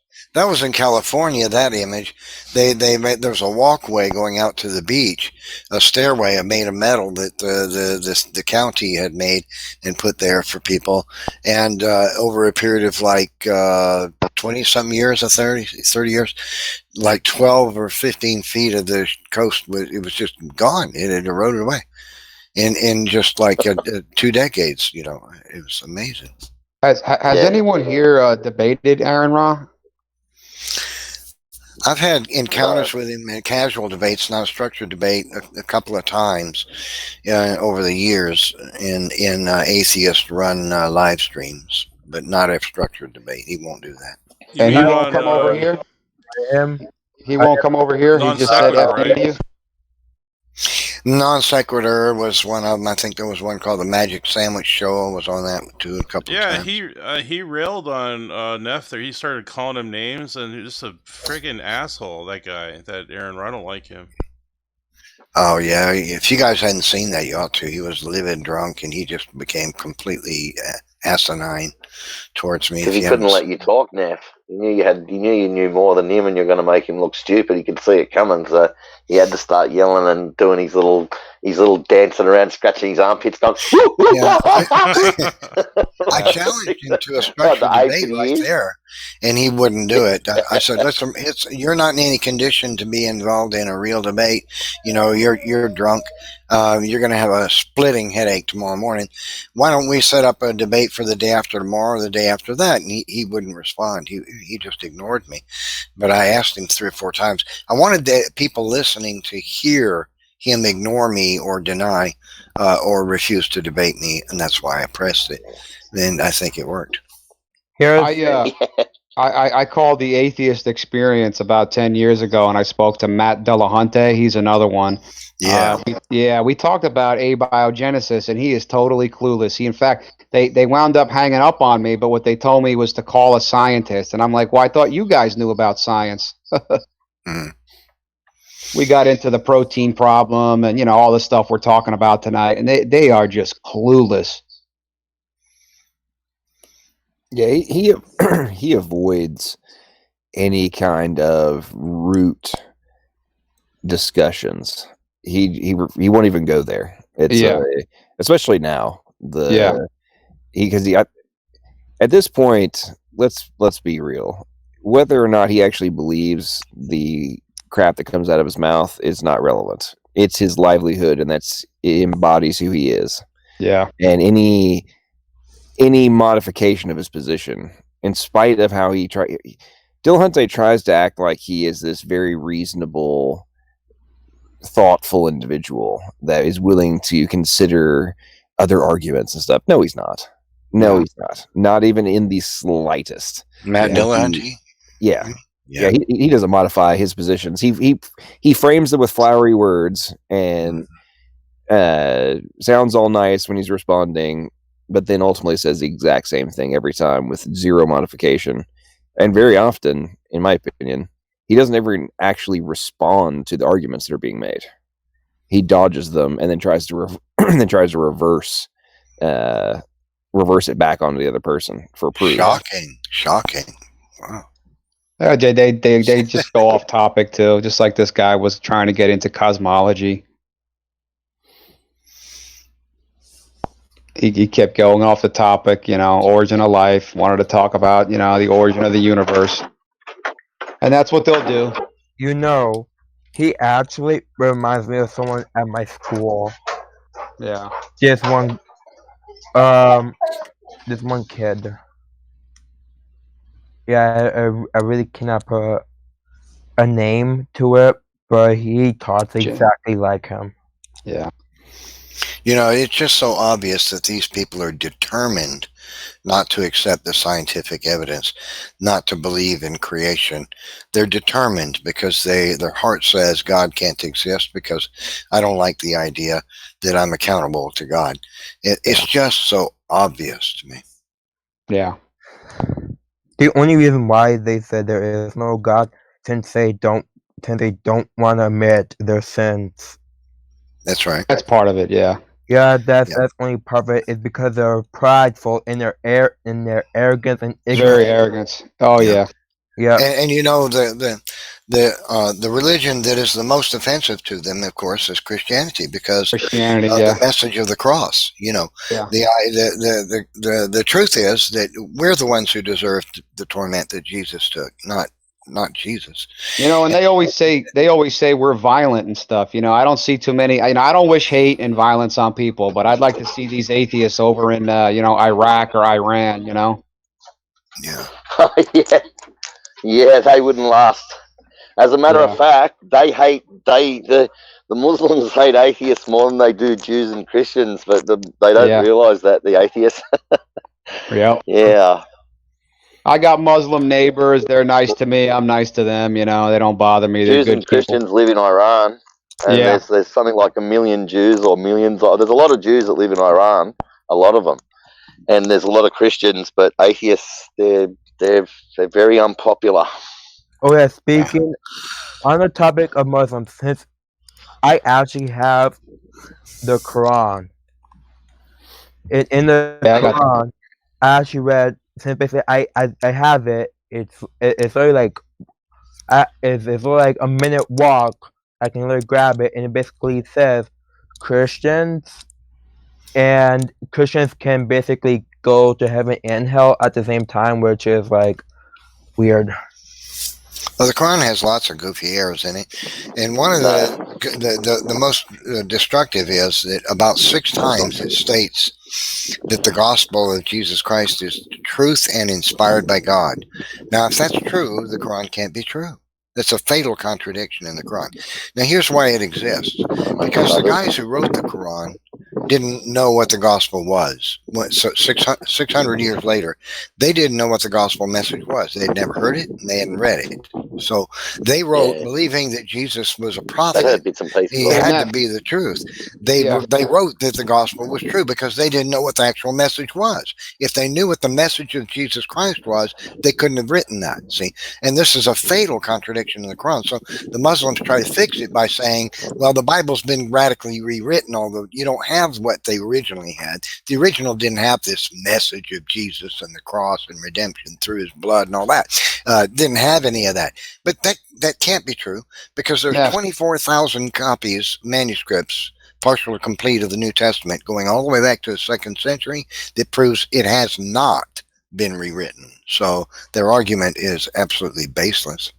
Neff, I wanted to ask you about the Quran. Not to mention, Don Patton found parts of the Bible in the Dead Sea Scrolls which match up identically to the King James Bible of today and to the Bible of today. So, if he's finding pieces like that, parts of, that's back in the 70 AD, 70 years after, there was still apostle alive in 70 AD, I'm pretty sure. How do the Muslims accept Jesus? I was wondering, because, they believe Jesus is separate prophet. He's a prophet, but he's not God the way the Christians believe. Yeah, they deny the divinity of Christ, of course. They even claim he didn't die on the cross. He was just badly injured. They basically say that Allah just tricked his followers into believing that Jesus actually died for a cross. So basically, in the Quran, they're basically calling their God a liar. I've debated Muslims about that divinity of Jesus Christ plenty of times, and the interesting thing is you provide a passage that declares that Jesus is God manifest in the flesh one way or another, and they'll say it really doesn't say that. You're reading into it. See, this could mean this and the other, but there's one interesting passage. I think it's Philippians that says, "Let this mind be in you, which was in Christ Jesus, who thought it not robbery to be equal to God, and being found fashioned as a man, became humble to the cross, even to death on the cross." When you provide that passage to them, suddenly they want to talk about something else. They want to change the subject, because you can't read into that any other way. It clearly says that Jesus thought he was not robbery. In other words, he wasn't taking anything from the sovereignty of God to declare himself God, and that he was found fashioned as a man. Now, you can't say, "Oh, that guy's fashioned as a man." Well, duh, he's a man. I mean, you know what I mean? To be fashioned as a man implies, wait a minute, he was not originally just a man. Something happened. He was made to appear to be a man. And they know that, and you can't twist those passages. So now they suddenly want to talk about something else. Well, guys, I'm going to get some rest, man. Let's get more atheists on next time. These live debates are great. You guys stay safe now. Keep your distance from people. Yeah. Thanks, Anthony. God bless. Thanks. Yeah, man. I really appreciate it. Let's do it again, man. All right. Have a good night, everybody. God bless. Good night. God bless, Neff, Jay, everybody. All right, man. All right, See ya. guys, take care. See you, Neff. Take care, buddy. Come on. Take care. Take care, man. God bless you. I guess I'm going to kick out of here myself. I'd have joined earlier if I'd noticed, if I'd got the message earlier, but just do it again soon, man. I enjoy sitting around and talking. Praise does like to send the link out, and at like 10:50. Yeah, I saw that. That's when my email came, but I was I'm not paying attention to my email for like a couple hours after that. So, but you guys have a good one. Stay safe. Don't let nobody get you close to you with this virus going around. Yeah. And let's do it again soon. Praise. Absolutely, have another man. one for us, man. Nice seeing you. Okay, man. Yeah, y'all have a same to good you. one. Take care. I know. God bless, guys. God bless. Thank you. Stay safe. See you, Neff. Go on. Go to the toilet, mate. Good boy. I don't know. See, I still haven't gotten over. I still haven't gotten over that guy that was on earlier. His arguments were so delusional. He was just give it time. It was priceless.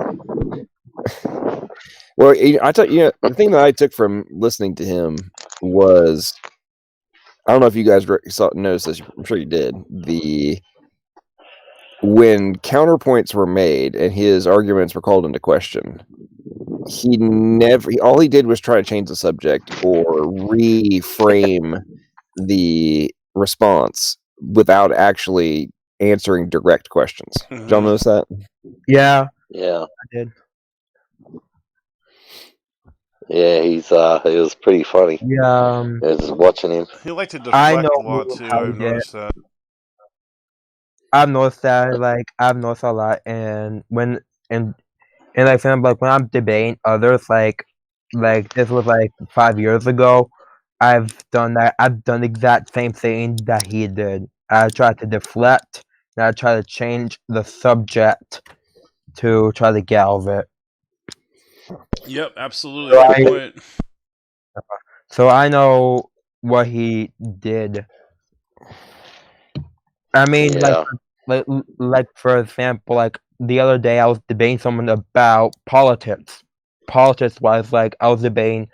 The topic was about on Trump and the other guy. I'm not gonna tell you which side I'm on, but yeah, you're on Trump's side. We know that. What? You're on Trump's side. How did you know that? There's a lot going on out there. I know that. I mean, yes, I am. I mean, I saw you on that video interview where that woman interviewed at a Trump concert. Remember that one? Oh yeah. At a Trump, whatever they call it, not a concert, but you know. I went to a Trump like a bloody rock concert. I saw Trump in person. I went to a Trump rally. I did. Yeah. Trump rally, that's it, not a concert. Yeah. And there was a lot of It's like a concert. It's like a rock concert.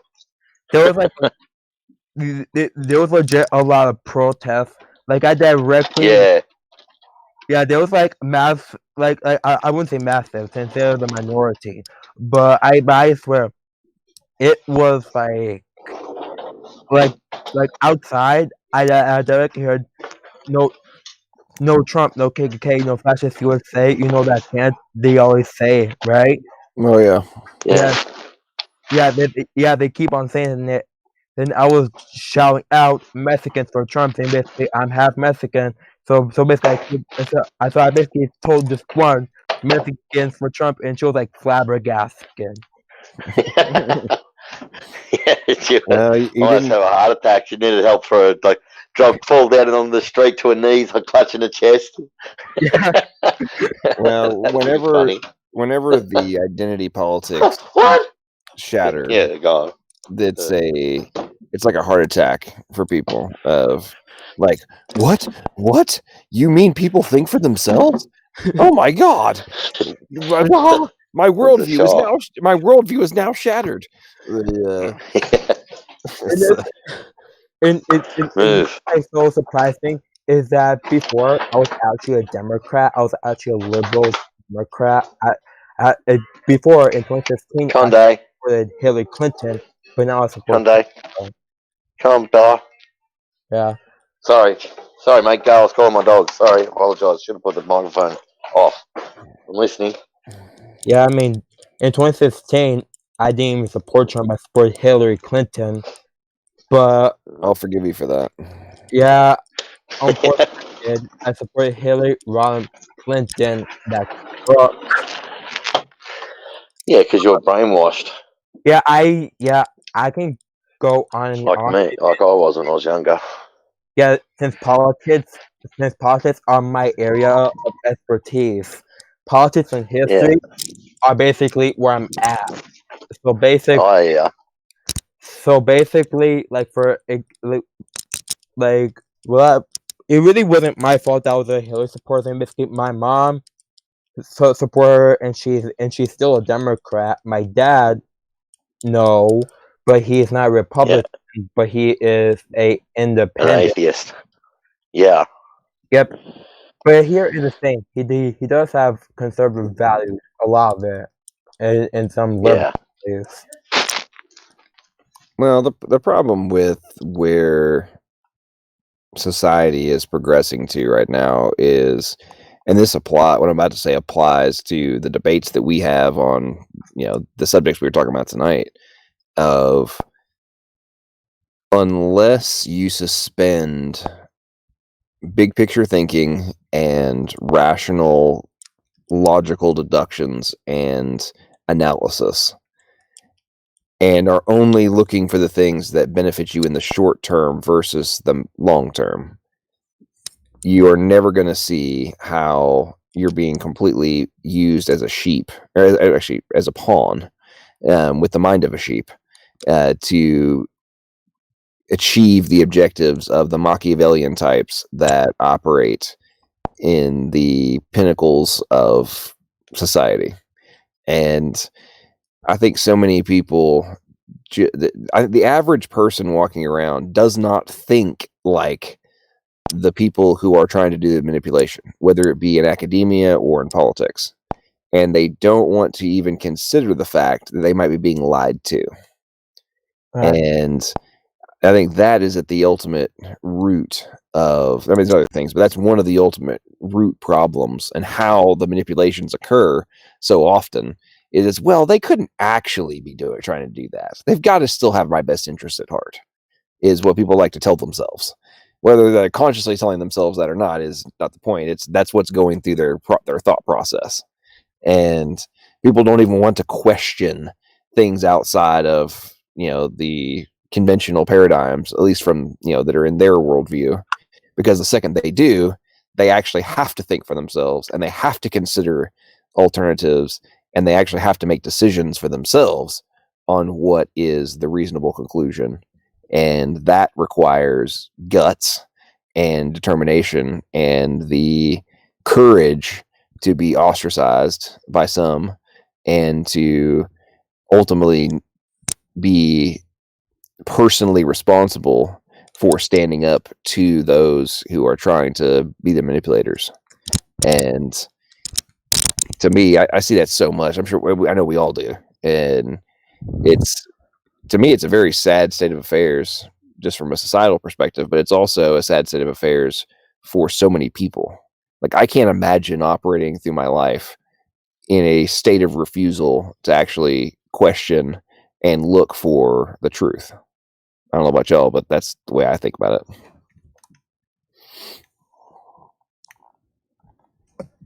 Yeah, that's about the same way too, yeah.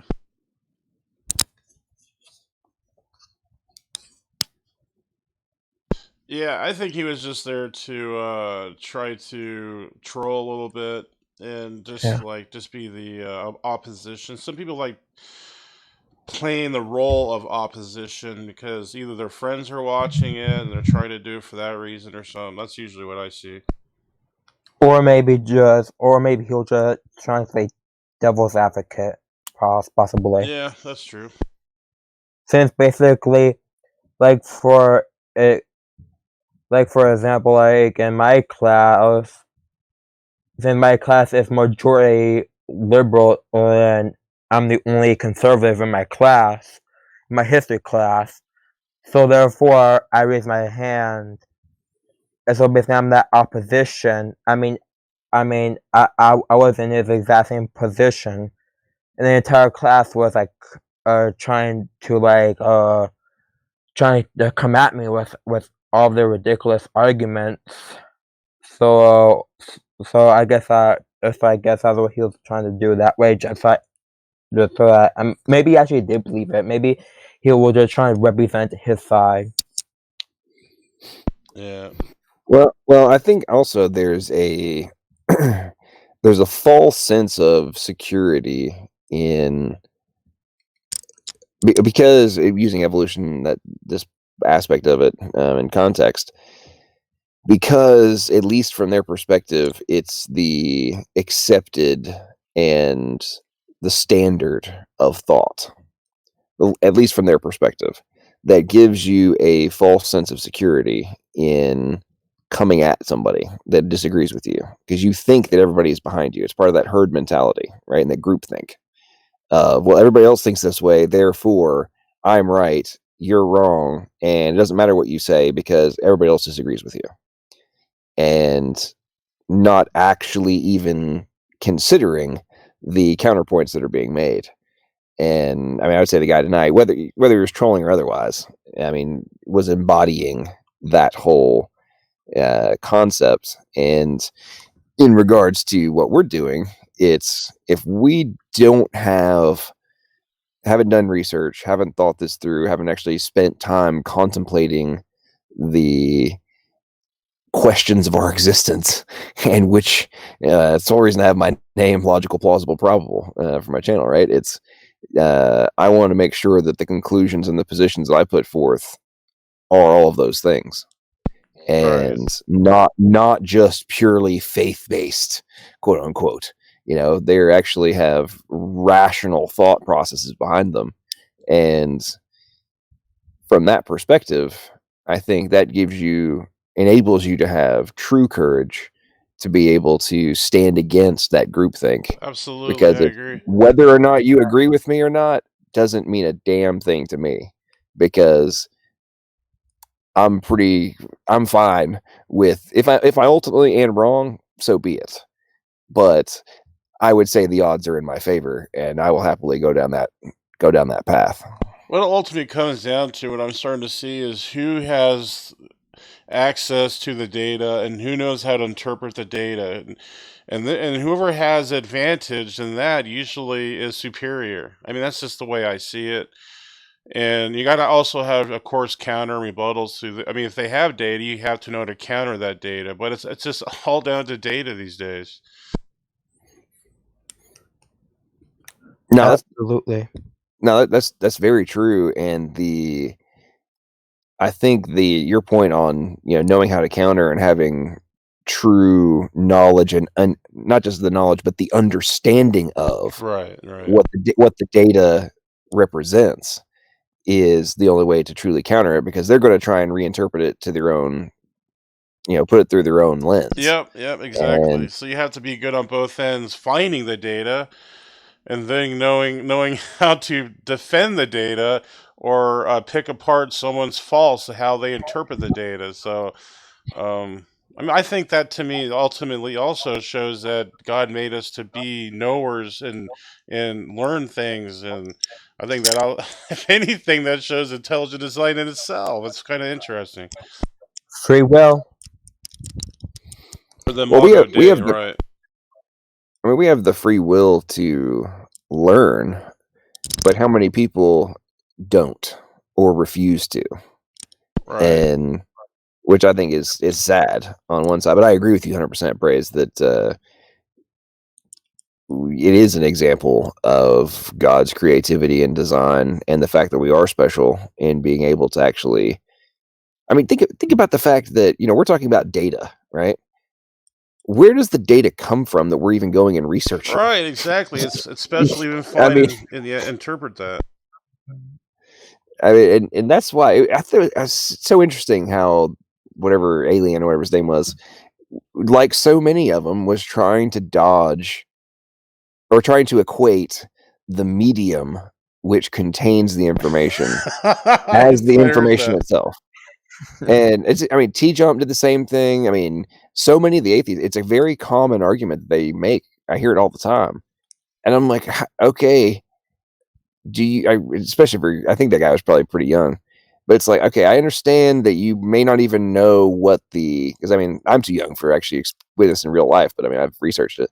The whole premise of the punch card back for early computer technology. It's like, do you not realize that it was the holes that was what contained the data in that plastic punch card they pushed into the computer? Right. It wasn't the plastic, it was the holes. Yeah. That was the information that was being read. And I think people just forget that whole piece of it. It's like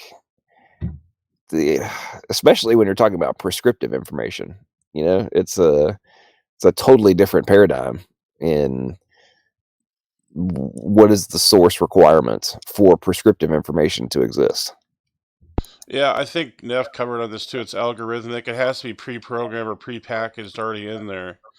The information in the genome too, which how can something be pre-packaged and then work from from a bottom top up process from incremental steps? That's self-refuting in itself to me. Well, yes, and I gotta find this. I had so Snake was right, has finally come out of retirement after our debate, and is been commenting and talking some trash. But let me see if I find this one that he left recently that I was just like, you got to be kidding me! Cannot believe I just read this. Where'd that go?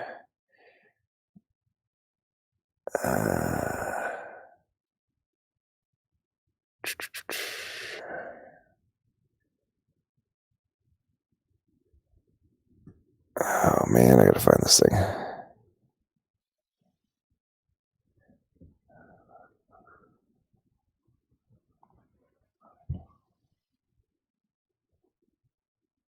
Okay, this is one of them. A stop codon doesn't mean stop. It just interrupts the chemical chain. Like, okay, so it inherently, yes, the outcome is it stops, but the data sequence is what means to stop to the anyway. I was just like, okay, I cannot believe I just read this in a supposed counterpoint, and I'm trying to find this other one they did. Well, I got to quote it directly, but it was something to the effect of function. A function does not require intent. I think is what he said. I'm trying to find that one.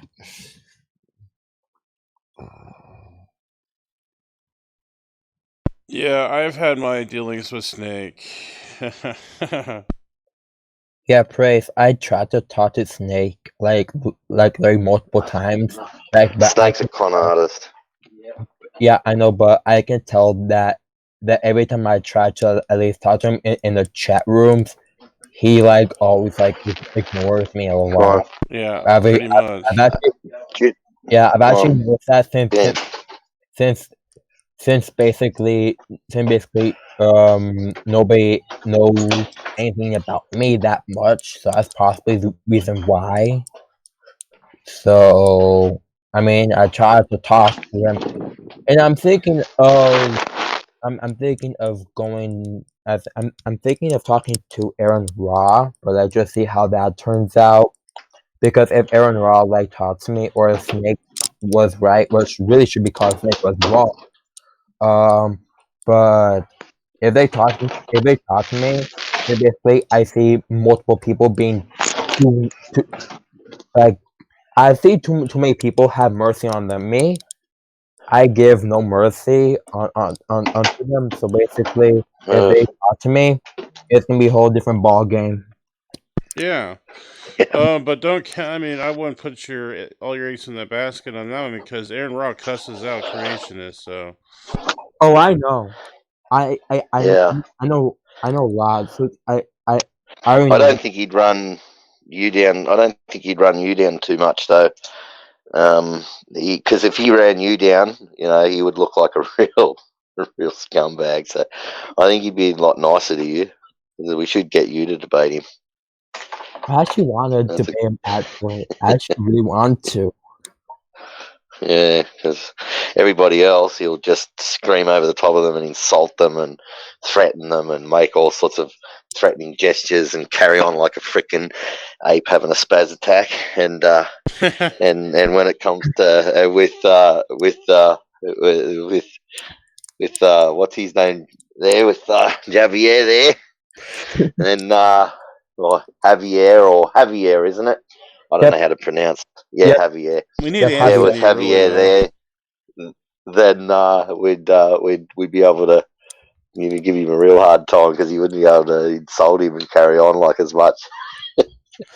I'll have Matt in the background giving Javier sending answers to questions and stuff like that. Oh Really no, good. but here's when I answer questions, it's very direct and blunt. Yeah, yeah. Yeah, he's a professional Just con artist, though. He knows how to manipulate. yeah, he is. He's a cretin. He's to be funny to watch though. See him, I'm sure he would. He'd just say, "Oh, treat him like he was dumb or something," and say, "Oh, that's no such thing as just guy daddy or something like I don't know. Who knows?" Okay, so I found this this comment that Snake left to me. Okay, function doesn't require intent. Believe it or not, and I'll prove it. I'll prove that any day, anytime.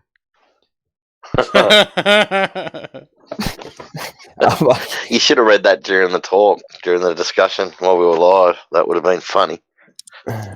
Are we still live? Yeah. No. Oh, are we? Yeah. Oh, No, hey. we're not. It's praises, man. No, we're still live. No, we're still live. We're still live. Oh yeah. We have still 14 watchers right now. But no, okay. When I read that, I I'm didn't like, know. okay. I have actually found what Daniel Isabisky said. He's actually genuinely concerned if I will actually debate him or not. He's genuinely concerned. Yeah, because he can easily maneuver his way, and try to make you look like a fool, which that's what he's a professional at. Oh no, don't worry.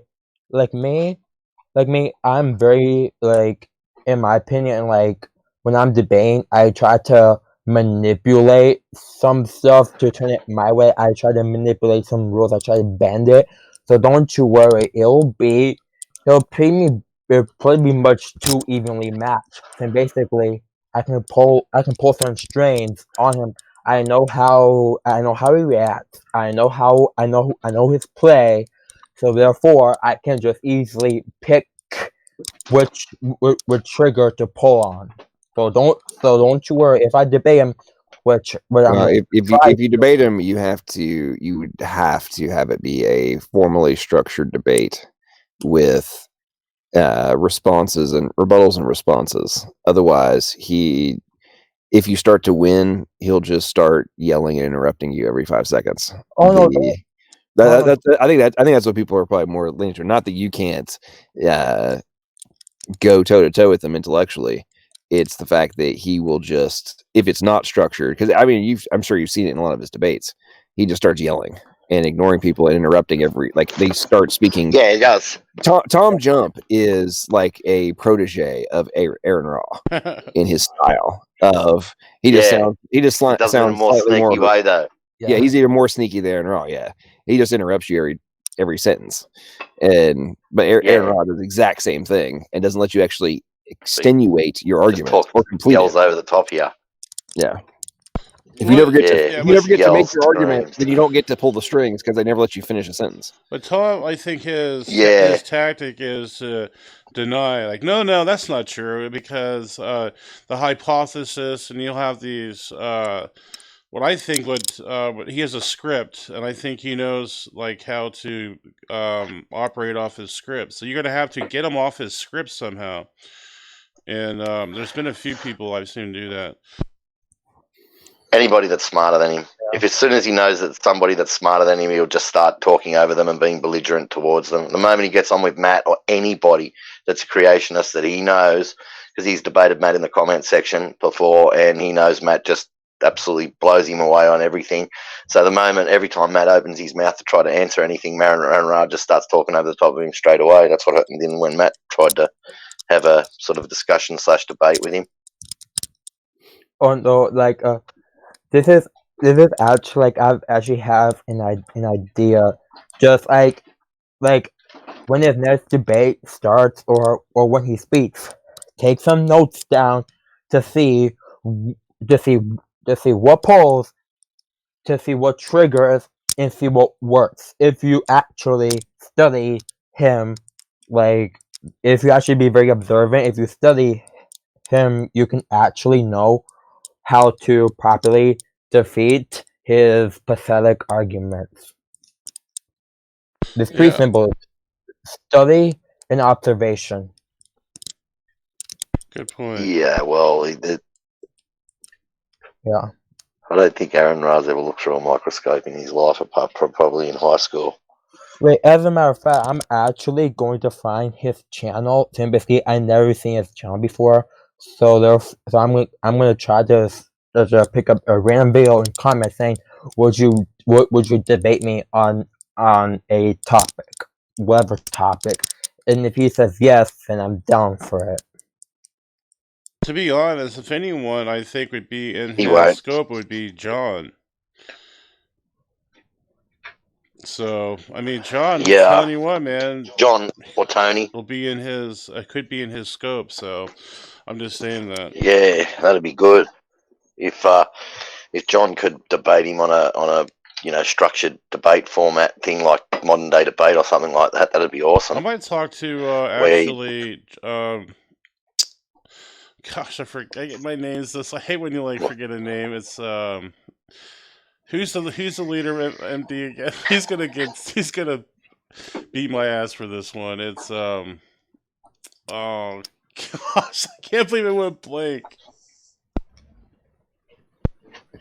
James, I'm gonna ask James if we can set that up, and I could probably host it or whatever. So we'll see. Yeah. Yeah, well, yeah, it probably won't. I doubt that Aaron Ra would take John on. I don't know about that. I think he's seen when he went against. There was a dude like a couple weeks ago at MDD that John went against, Jackson Weed or something, or the other one.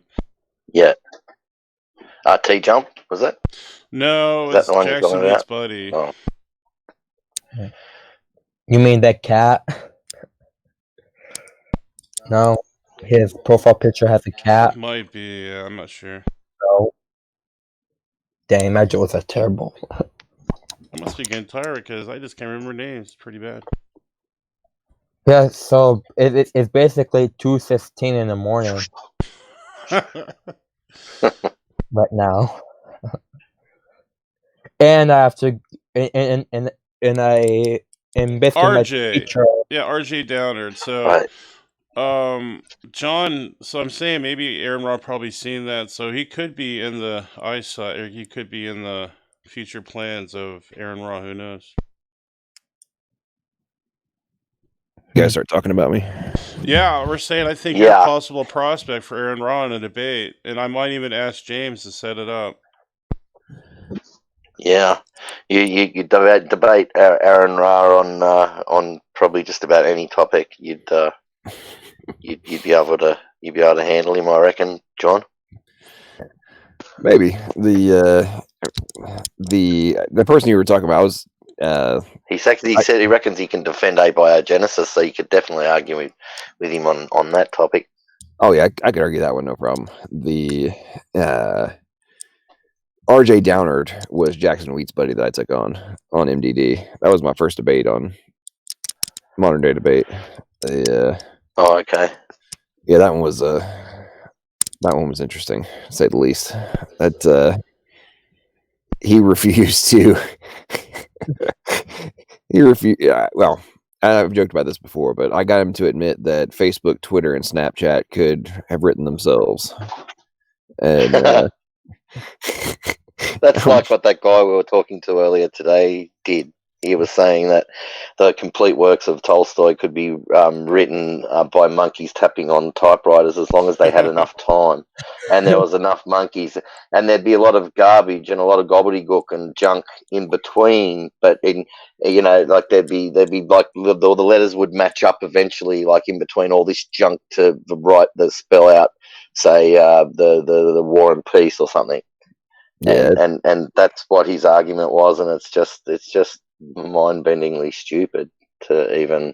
Well, they refuse to consider that while yes, the random letters are junk information, noise, if you will, from an information theory perspective, that doesn't mean it's specific information, nor is it prescriptive or descriptive information. I would have loved to have. Yeah. That whole. Yeah, that's right.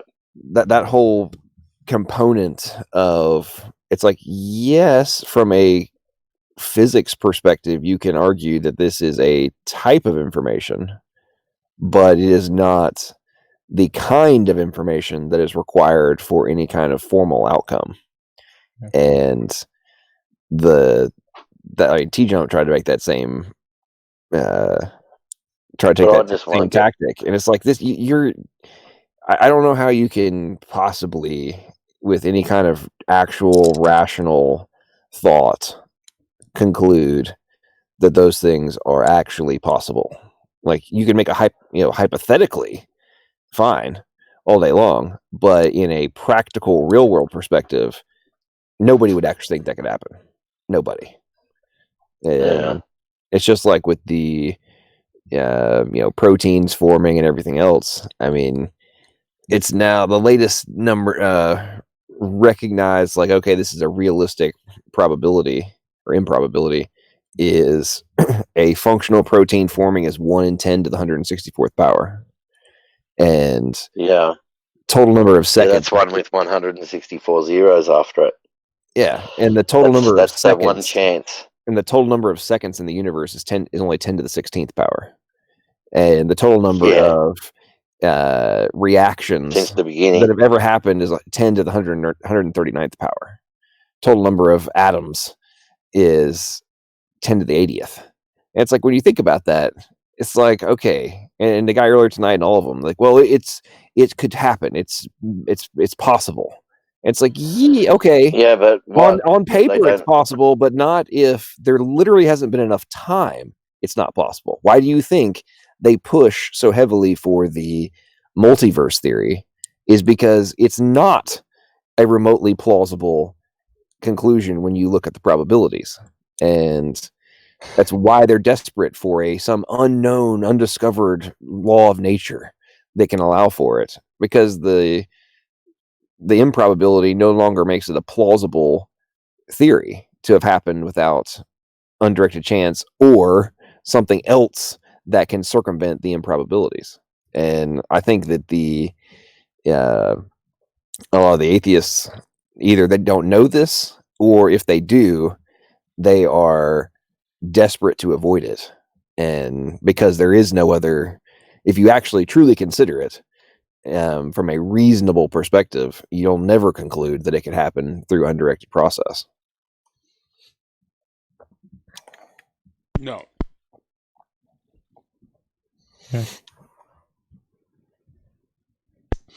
Yeah, I think we have people that already address all this stuff. William Dembski.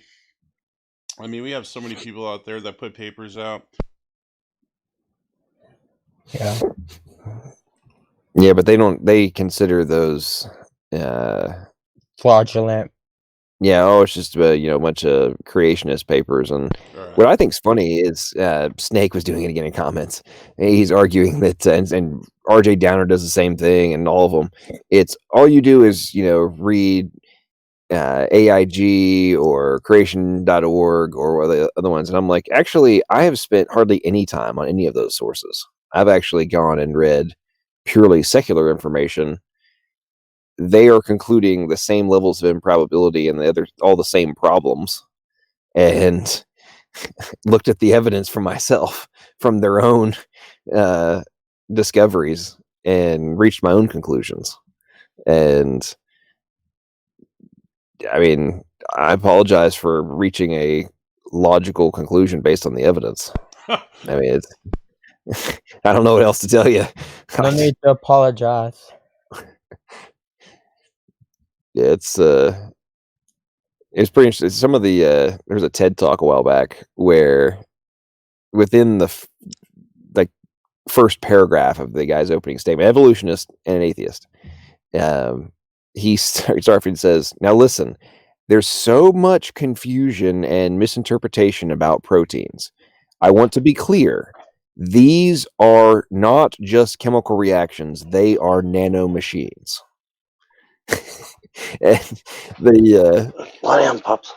It's kind of like okay, so why then do I keep hearing from all these atheists that it's nothing but pure chance chemical reactions when the experts are clearly and unequivocally stating that they are nano-machines? I mean, it's I think that really boils down to the intelligent designer arguments of, if you really start to accept that this is nanotech, how can you actually conclude nanotechnologies can create themselves by chance? Yeah. I don't think even those simple things that James Tour makes could be made by mistake in nature. I doubt it, and that takes an intelligence for him to put that together. Those nano machines, and they're pretty hard to put. That's not simple. That's not simple. That's a lot of hard work doing that, and a lot of time and effort went into that, and lots and lots of money. So, and I just don't believe even something as simple as that could happen by chance, let alone whole cells. When you think about I love the example Tour gives self-replicating of them, like their nano car that won the world competition.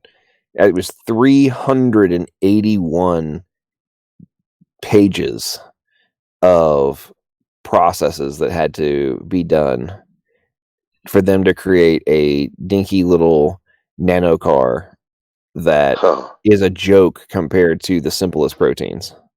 It's like 381 381 pages of controlled processes that had to be done in specific order and executed with precision in order to result in a little nano car. I mean, when you think about that, it's and things that are far more complex just happen by just by sheer luck. Yeah, and random chance and an accident. Just DNA transcription requires such stunning levels of nanotech that I don't know how anybody can look at all this stuff and not see the obvious. And I say Well, this, I say this sometimes, but I often wonder what percentage of people have ever actually taken the time to go and look at what we know beyond doubt is occurring just for something as simple. I say simple, it's actually extraordinarily complex, but something such a basic component of life, DNA transcription. I mean, to me, if you go and watch it and look at it, to me, it's a your mind is blown, and it's obvious. Wow, okay, yeah, that didn't happen by chance. That was obviously designed. That's cool.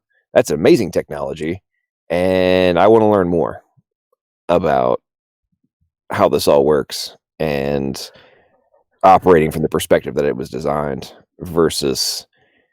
I mean, think about the amount. I know I'm on a diatribe here, but think about the amount of brain power that has been wasted with people trying to figure out how all this stuff happened by accident and by pure chance versus looking for and no close looking for the answer. Questions. Yeah, I mean, I don't know. That just I've thought about that quite a bit in the context of like how much further along would we be right now in understanding of biology, disease, all those different aspects of science, and just quality of life if we hadn't spent the last 60, 70 years of genius brain power being spent on that focus versus trying to figure out how it was created or Do you see that, what John? methods were used and what patterns must be here.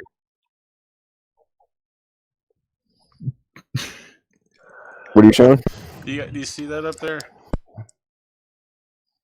See the meme? Oh. It's Okay. to me.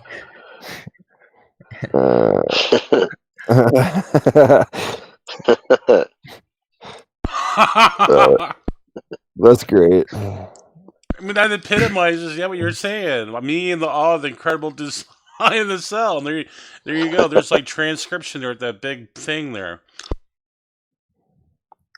Wait, Praise. Yeah. Wait, you have Instagram? Oh yeah, I have 10,000 followers about. Oh, add me. Oh, add me. I actually have Instagram too. Yeah. So yeah. So I'm gonna try to find you. Nice. I want Aaron Rudder to debate you, Javier. I want Aaron Rudder to debate you, man. I really want. I'd love to see that. Me, You, yeah, and John. Yeah, but you first, and then John after, and that'll be. Yeah, I want to see him. I want to see him like in a discussion with Javier, and just see if he trashes him out like he trashes everyone else out. I'd be interested. Oh no, don't you worry. Since basically, Aaron Raw is a known. He's a known person. Me, I'm an unknown person. So basically, he doesn't know what he's getting himself into by talking to me. So basically, with me, there is no mercy with me. There's like absolute mercy when somebody else disrespects me. I'm sorry, there is zero mercy. I actually have gotten violent. Not that I'm promoting violence, but I do get a little violent when somebody disrespects me. So don't you worry. Yeah, when someone attacks you, yeah, when you defend yourself. So don't you worry. Yeah. I'm already covered. I'm basically vicious. If he's being vicious to me, I also vicious back to him. I'm sorry. I know the Bible says turn your cheek, but in this case, I think God will actually allow me to be well, that's why I was lucky there's an internet between you two. Yeah, I think God will allow me to be a little bit more vengeful. So basically, I'm sorry, but this is fun to say. All right. Yeah, no, it would be interesting. But you were saying you were showing the Burmese praise. Yeah, you want me to show some more? Yeah. All right. Yeah, there's some good ones. Some are really funny. Yeah, I mean, some of these make good points, and I like how they put a lot on a. You can put a lot of information on it, and you don't have to talk a lot. You can just put it right there. Yeah. It's already provided for you. You don't have to worry about it. Well, and in fairness, a lot of people can't comprehend much more than a meme these days. Yeah. Here's one. Atheists don't limit our knowledge by claiming time did it for every unobservable claim. That's what we were talking about tonight. Example, the time did it fossil record. Just add dirt, fossils, and time did it fairy, and you have one hell of a fairy tale story. Yeah, that's a good one. That's true. Yeah, just as the times they God. Global warming did not work because it looked more like global cooling, so they changed the name to climate change, and any change would prove their point. Changing names and redefining words works so well for the theory of evolution. Why not use it on another unprovable theory?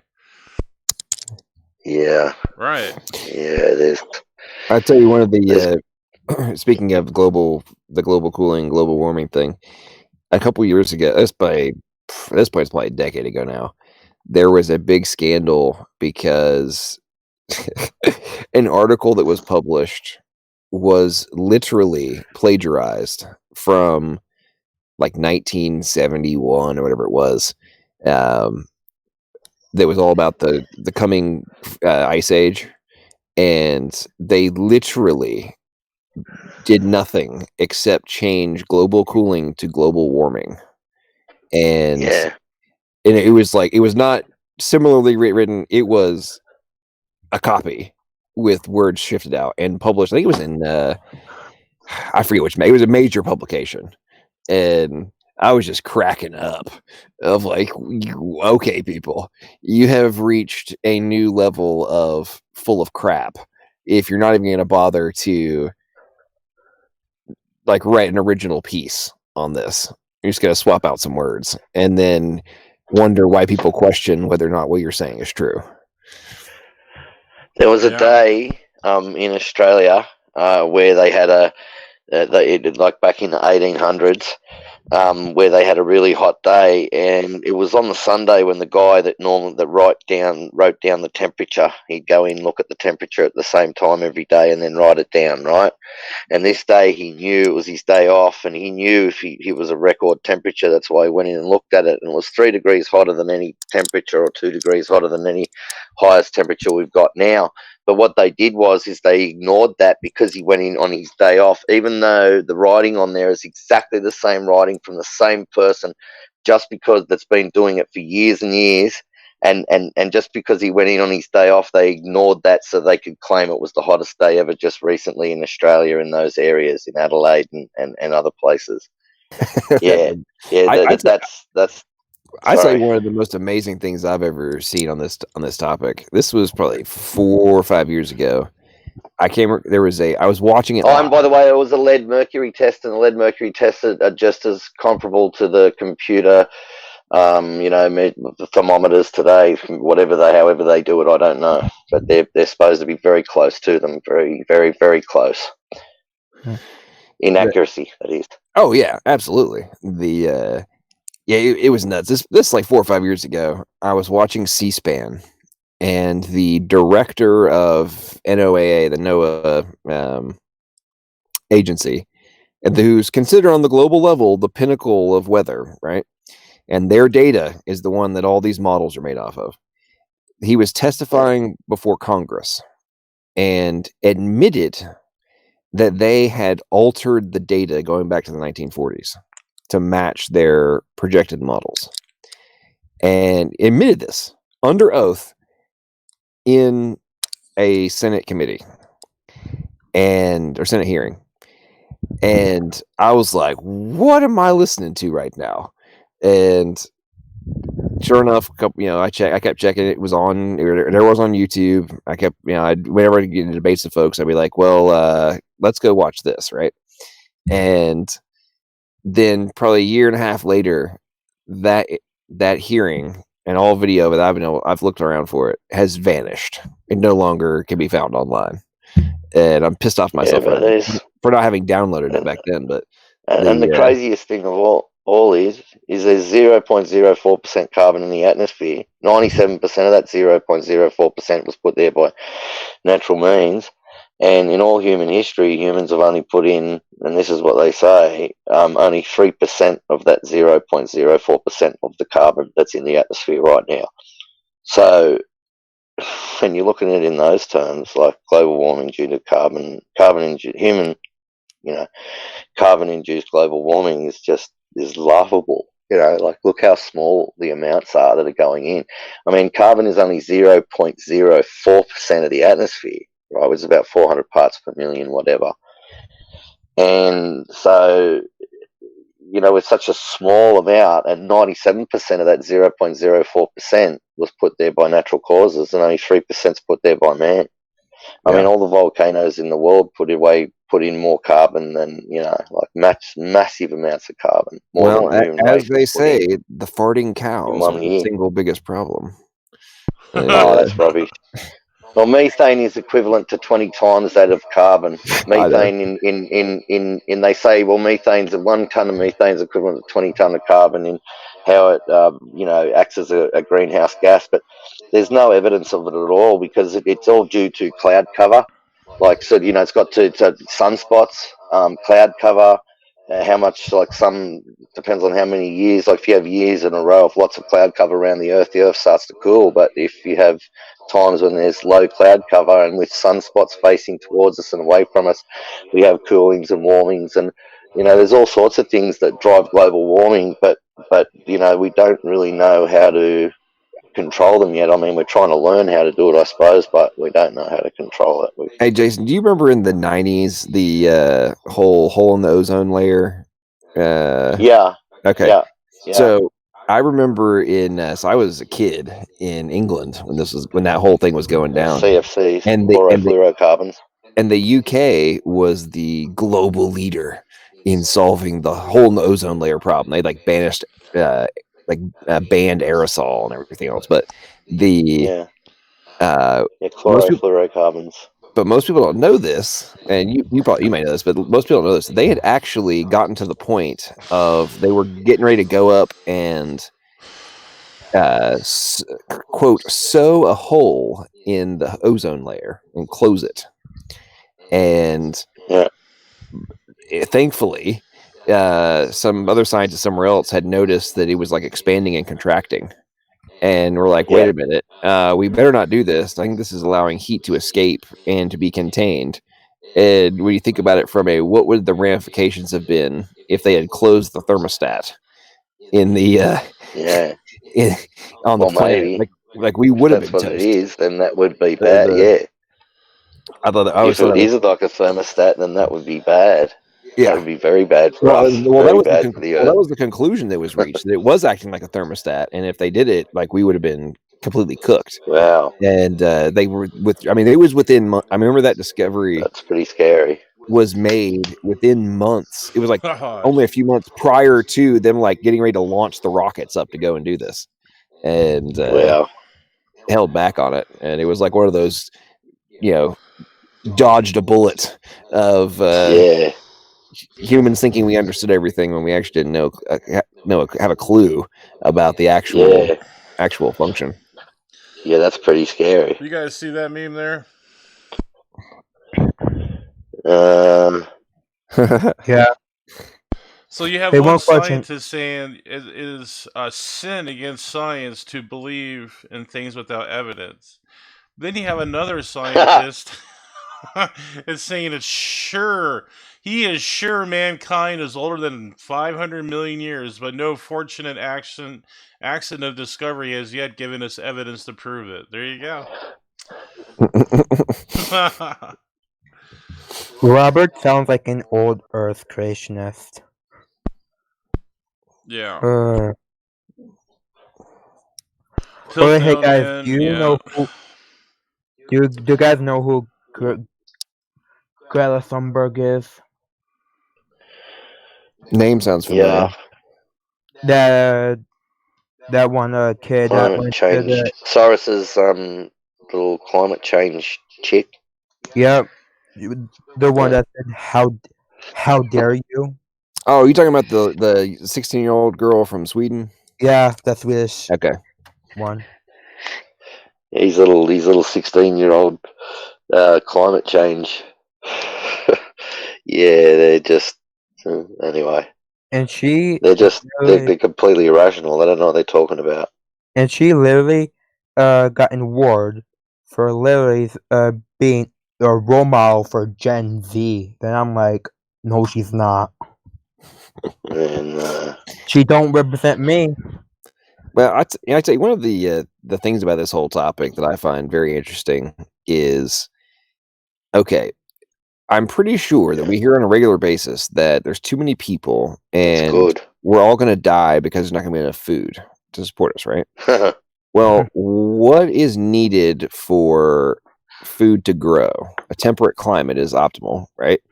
And, well, tropical climate is actually the most optimal, but then temperate after that. And it's like, okay, let's think about this logically for a second. If the Earth gets warmer, then there'll be a greater expanse of latitudes that will have the ability to grow food. So it's actually wouldn't necessarily be a negative outcome if there was more warmth and a greater surface area of the planet, because as the population grows, we'd be able to feed more people. But it'll be like Waterworld. It'll be like Kevin Costner's Waterworld, and then all the ice, all the glaciers will melt, and all the Earth will be covered underwater. And we'll all have to live on boats and travel around the Earth. A topic, part of that I've always found interesting was remember old Al Gore, and he was always like going on about the North Pole, like the Arctic ice. Do you know when Al Gore was born, there was 5,000 polar bears, and now there's something like 24,000 or something? I know, there's like too many of them now. But the thing that always got me about his argument, all those pictures and all the propaganda, was always about the North Pole ice melting and that we were going to be flooded. And it's like, okay, did you not pay attention to mass displacement in the context of water? So all of the North Pole ice is floating. Therefore, it is already the ocean level from the north, at least from the North Pole ice, is already accounted for in the levels of the oceans. So even if it melts, it stays the same level. Now, if the Arctic ice or Antarctic, that's why I said the glaciers are the only ones. Yeah, and I know it's where you're going. I would say it just cracks me up that they when doing their propaganda, they didn't even have, even though you and I and other folks recognized this, the average person wasn't even considering that extraordinarily basic physics of like, That's wait a not minute, gonna happen. that wouldn't happen. That's not. It's physically impossible for. Well, do you know another reason why Arctic is breaking up? You know how they show you big chunks breaking off, and they make it sound like it's breaking up and it's the end of the world and that? Well, did they ever think that it could also be that there's just so much ice, but snow being dropped on the middle of it, that the snow and ice just keeps building up and building up with warms and colds and, lots of snow, and it just keeps building up, and the pressure just keeps pushing down and pushing outwards, and that's why it's breaking up. That could be another explanation. No, I agree with you. I mean, there's so many different potential explanations for it, and because it's always snowing up there. Somewhere. Well, I think one of the other things too is for me anyway, when you think about the Antarctic ice, I forget the exact math, but they were the amount of energy required to melt the entirety or enough of the Antarctic ice to actually cause significant the water world thing to occur. It's not even they're like supposed 1 degree projections and stuff. It's literally not enough energy to melt enough ice to cause the problem that we're being told is going to happen. And you can't escape physics. I mean, I'm sorry. There's no way around it. You have to have, anyway. That's Well, there's also the thing that if the glaciers were removed, the Earth would rise up so much more, like from the weight being taken off. So I don't know, like what would happen. Like they say, there's so much ice on one part of Antarctica that's holding it down, the land, that the land would rise up a pretty high up into the sky, sort of thing. So if the ice was taken off, but most of it is floating and displacing the water by floating in it. So if Antarctica sort of just all melted, well, it wouldn't really actually add that much to the ocean levels around the world. That's right. What you were saying is true. Well, I'll tell you something else that was interesting. So you remember how we've been being told the oceans are rising? Well, yes. Well, there's deep ocean vents pumping even right water in. now, right? Well, I want to say this was 3 or 4 years ago. There was a announcement that Pressurized water below. they had made a new realization of why the oceans levels weren't rising what they had projected, and not just from ice, but just in general.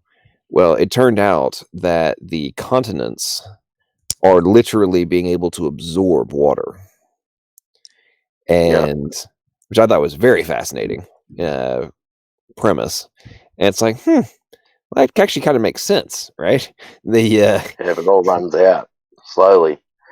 Yeah, just like whatever water falls on it, eventually it just runs out and it erodes it away. And there's a certain amount of erosion happening in Australia. I've seen on the government websites each year, and the amount of erosion we're facing, we wouldn't even be here so many times over. It wouldn't be funny.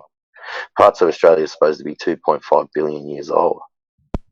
All right, guys. I'm sorry I have to break up this conversation, but I got to get going. So if you guys want to continue this, it's late. It's late. I gotta get up in the morning to do some work. So it's like extremely late, so I'm also gonna go.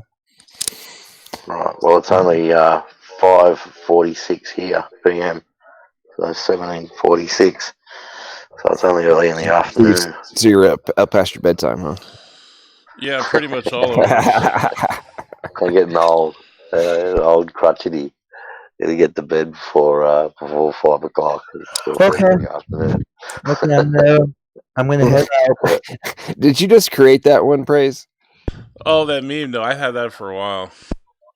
Oh, I thought you were taking a jab at the guy in chat. No, I just found it ironic that Luca, and then there's a guy named Luca there.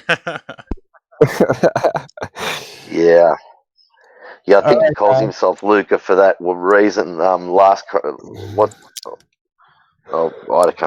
remember what it is now. Common ancestor at the end. The last universal common ancestor. That's it. And I think that's why Luca calls himself Luca. No, it's Harry from Harry and the Hendersons. Man, that was a funny show back in the day. Yeah, it was. All right, boys, I'm going to bed. It was great talking with y'all. God bless everybody. You too. It was a pleasure. All right. God bless. Later. God bless. Thanks, Praise. Yeah.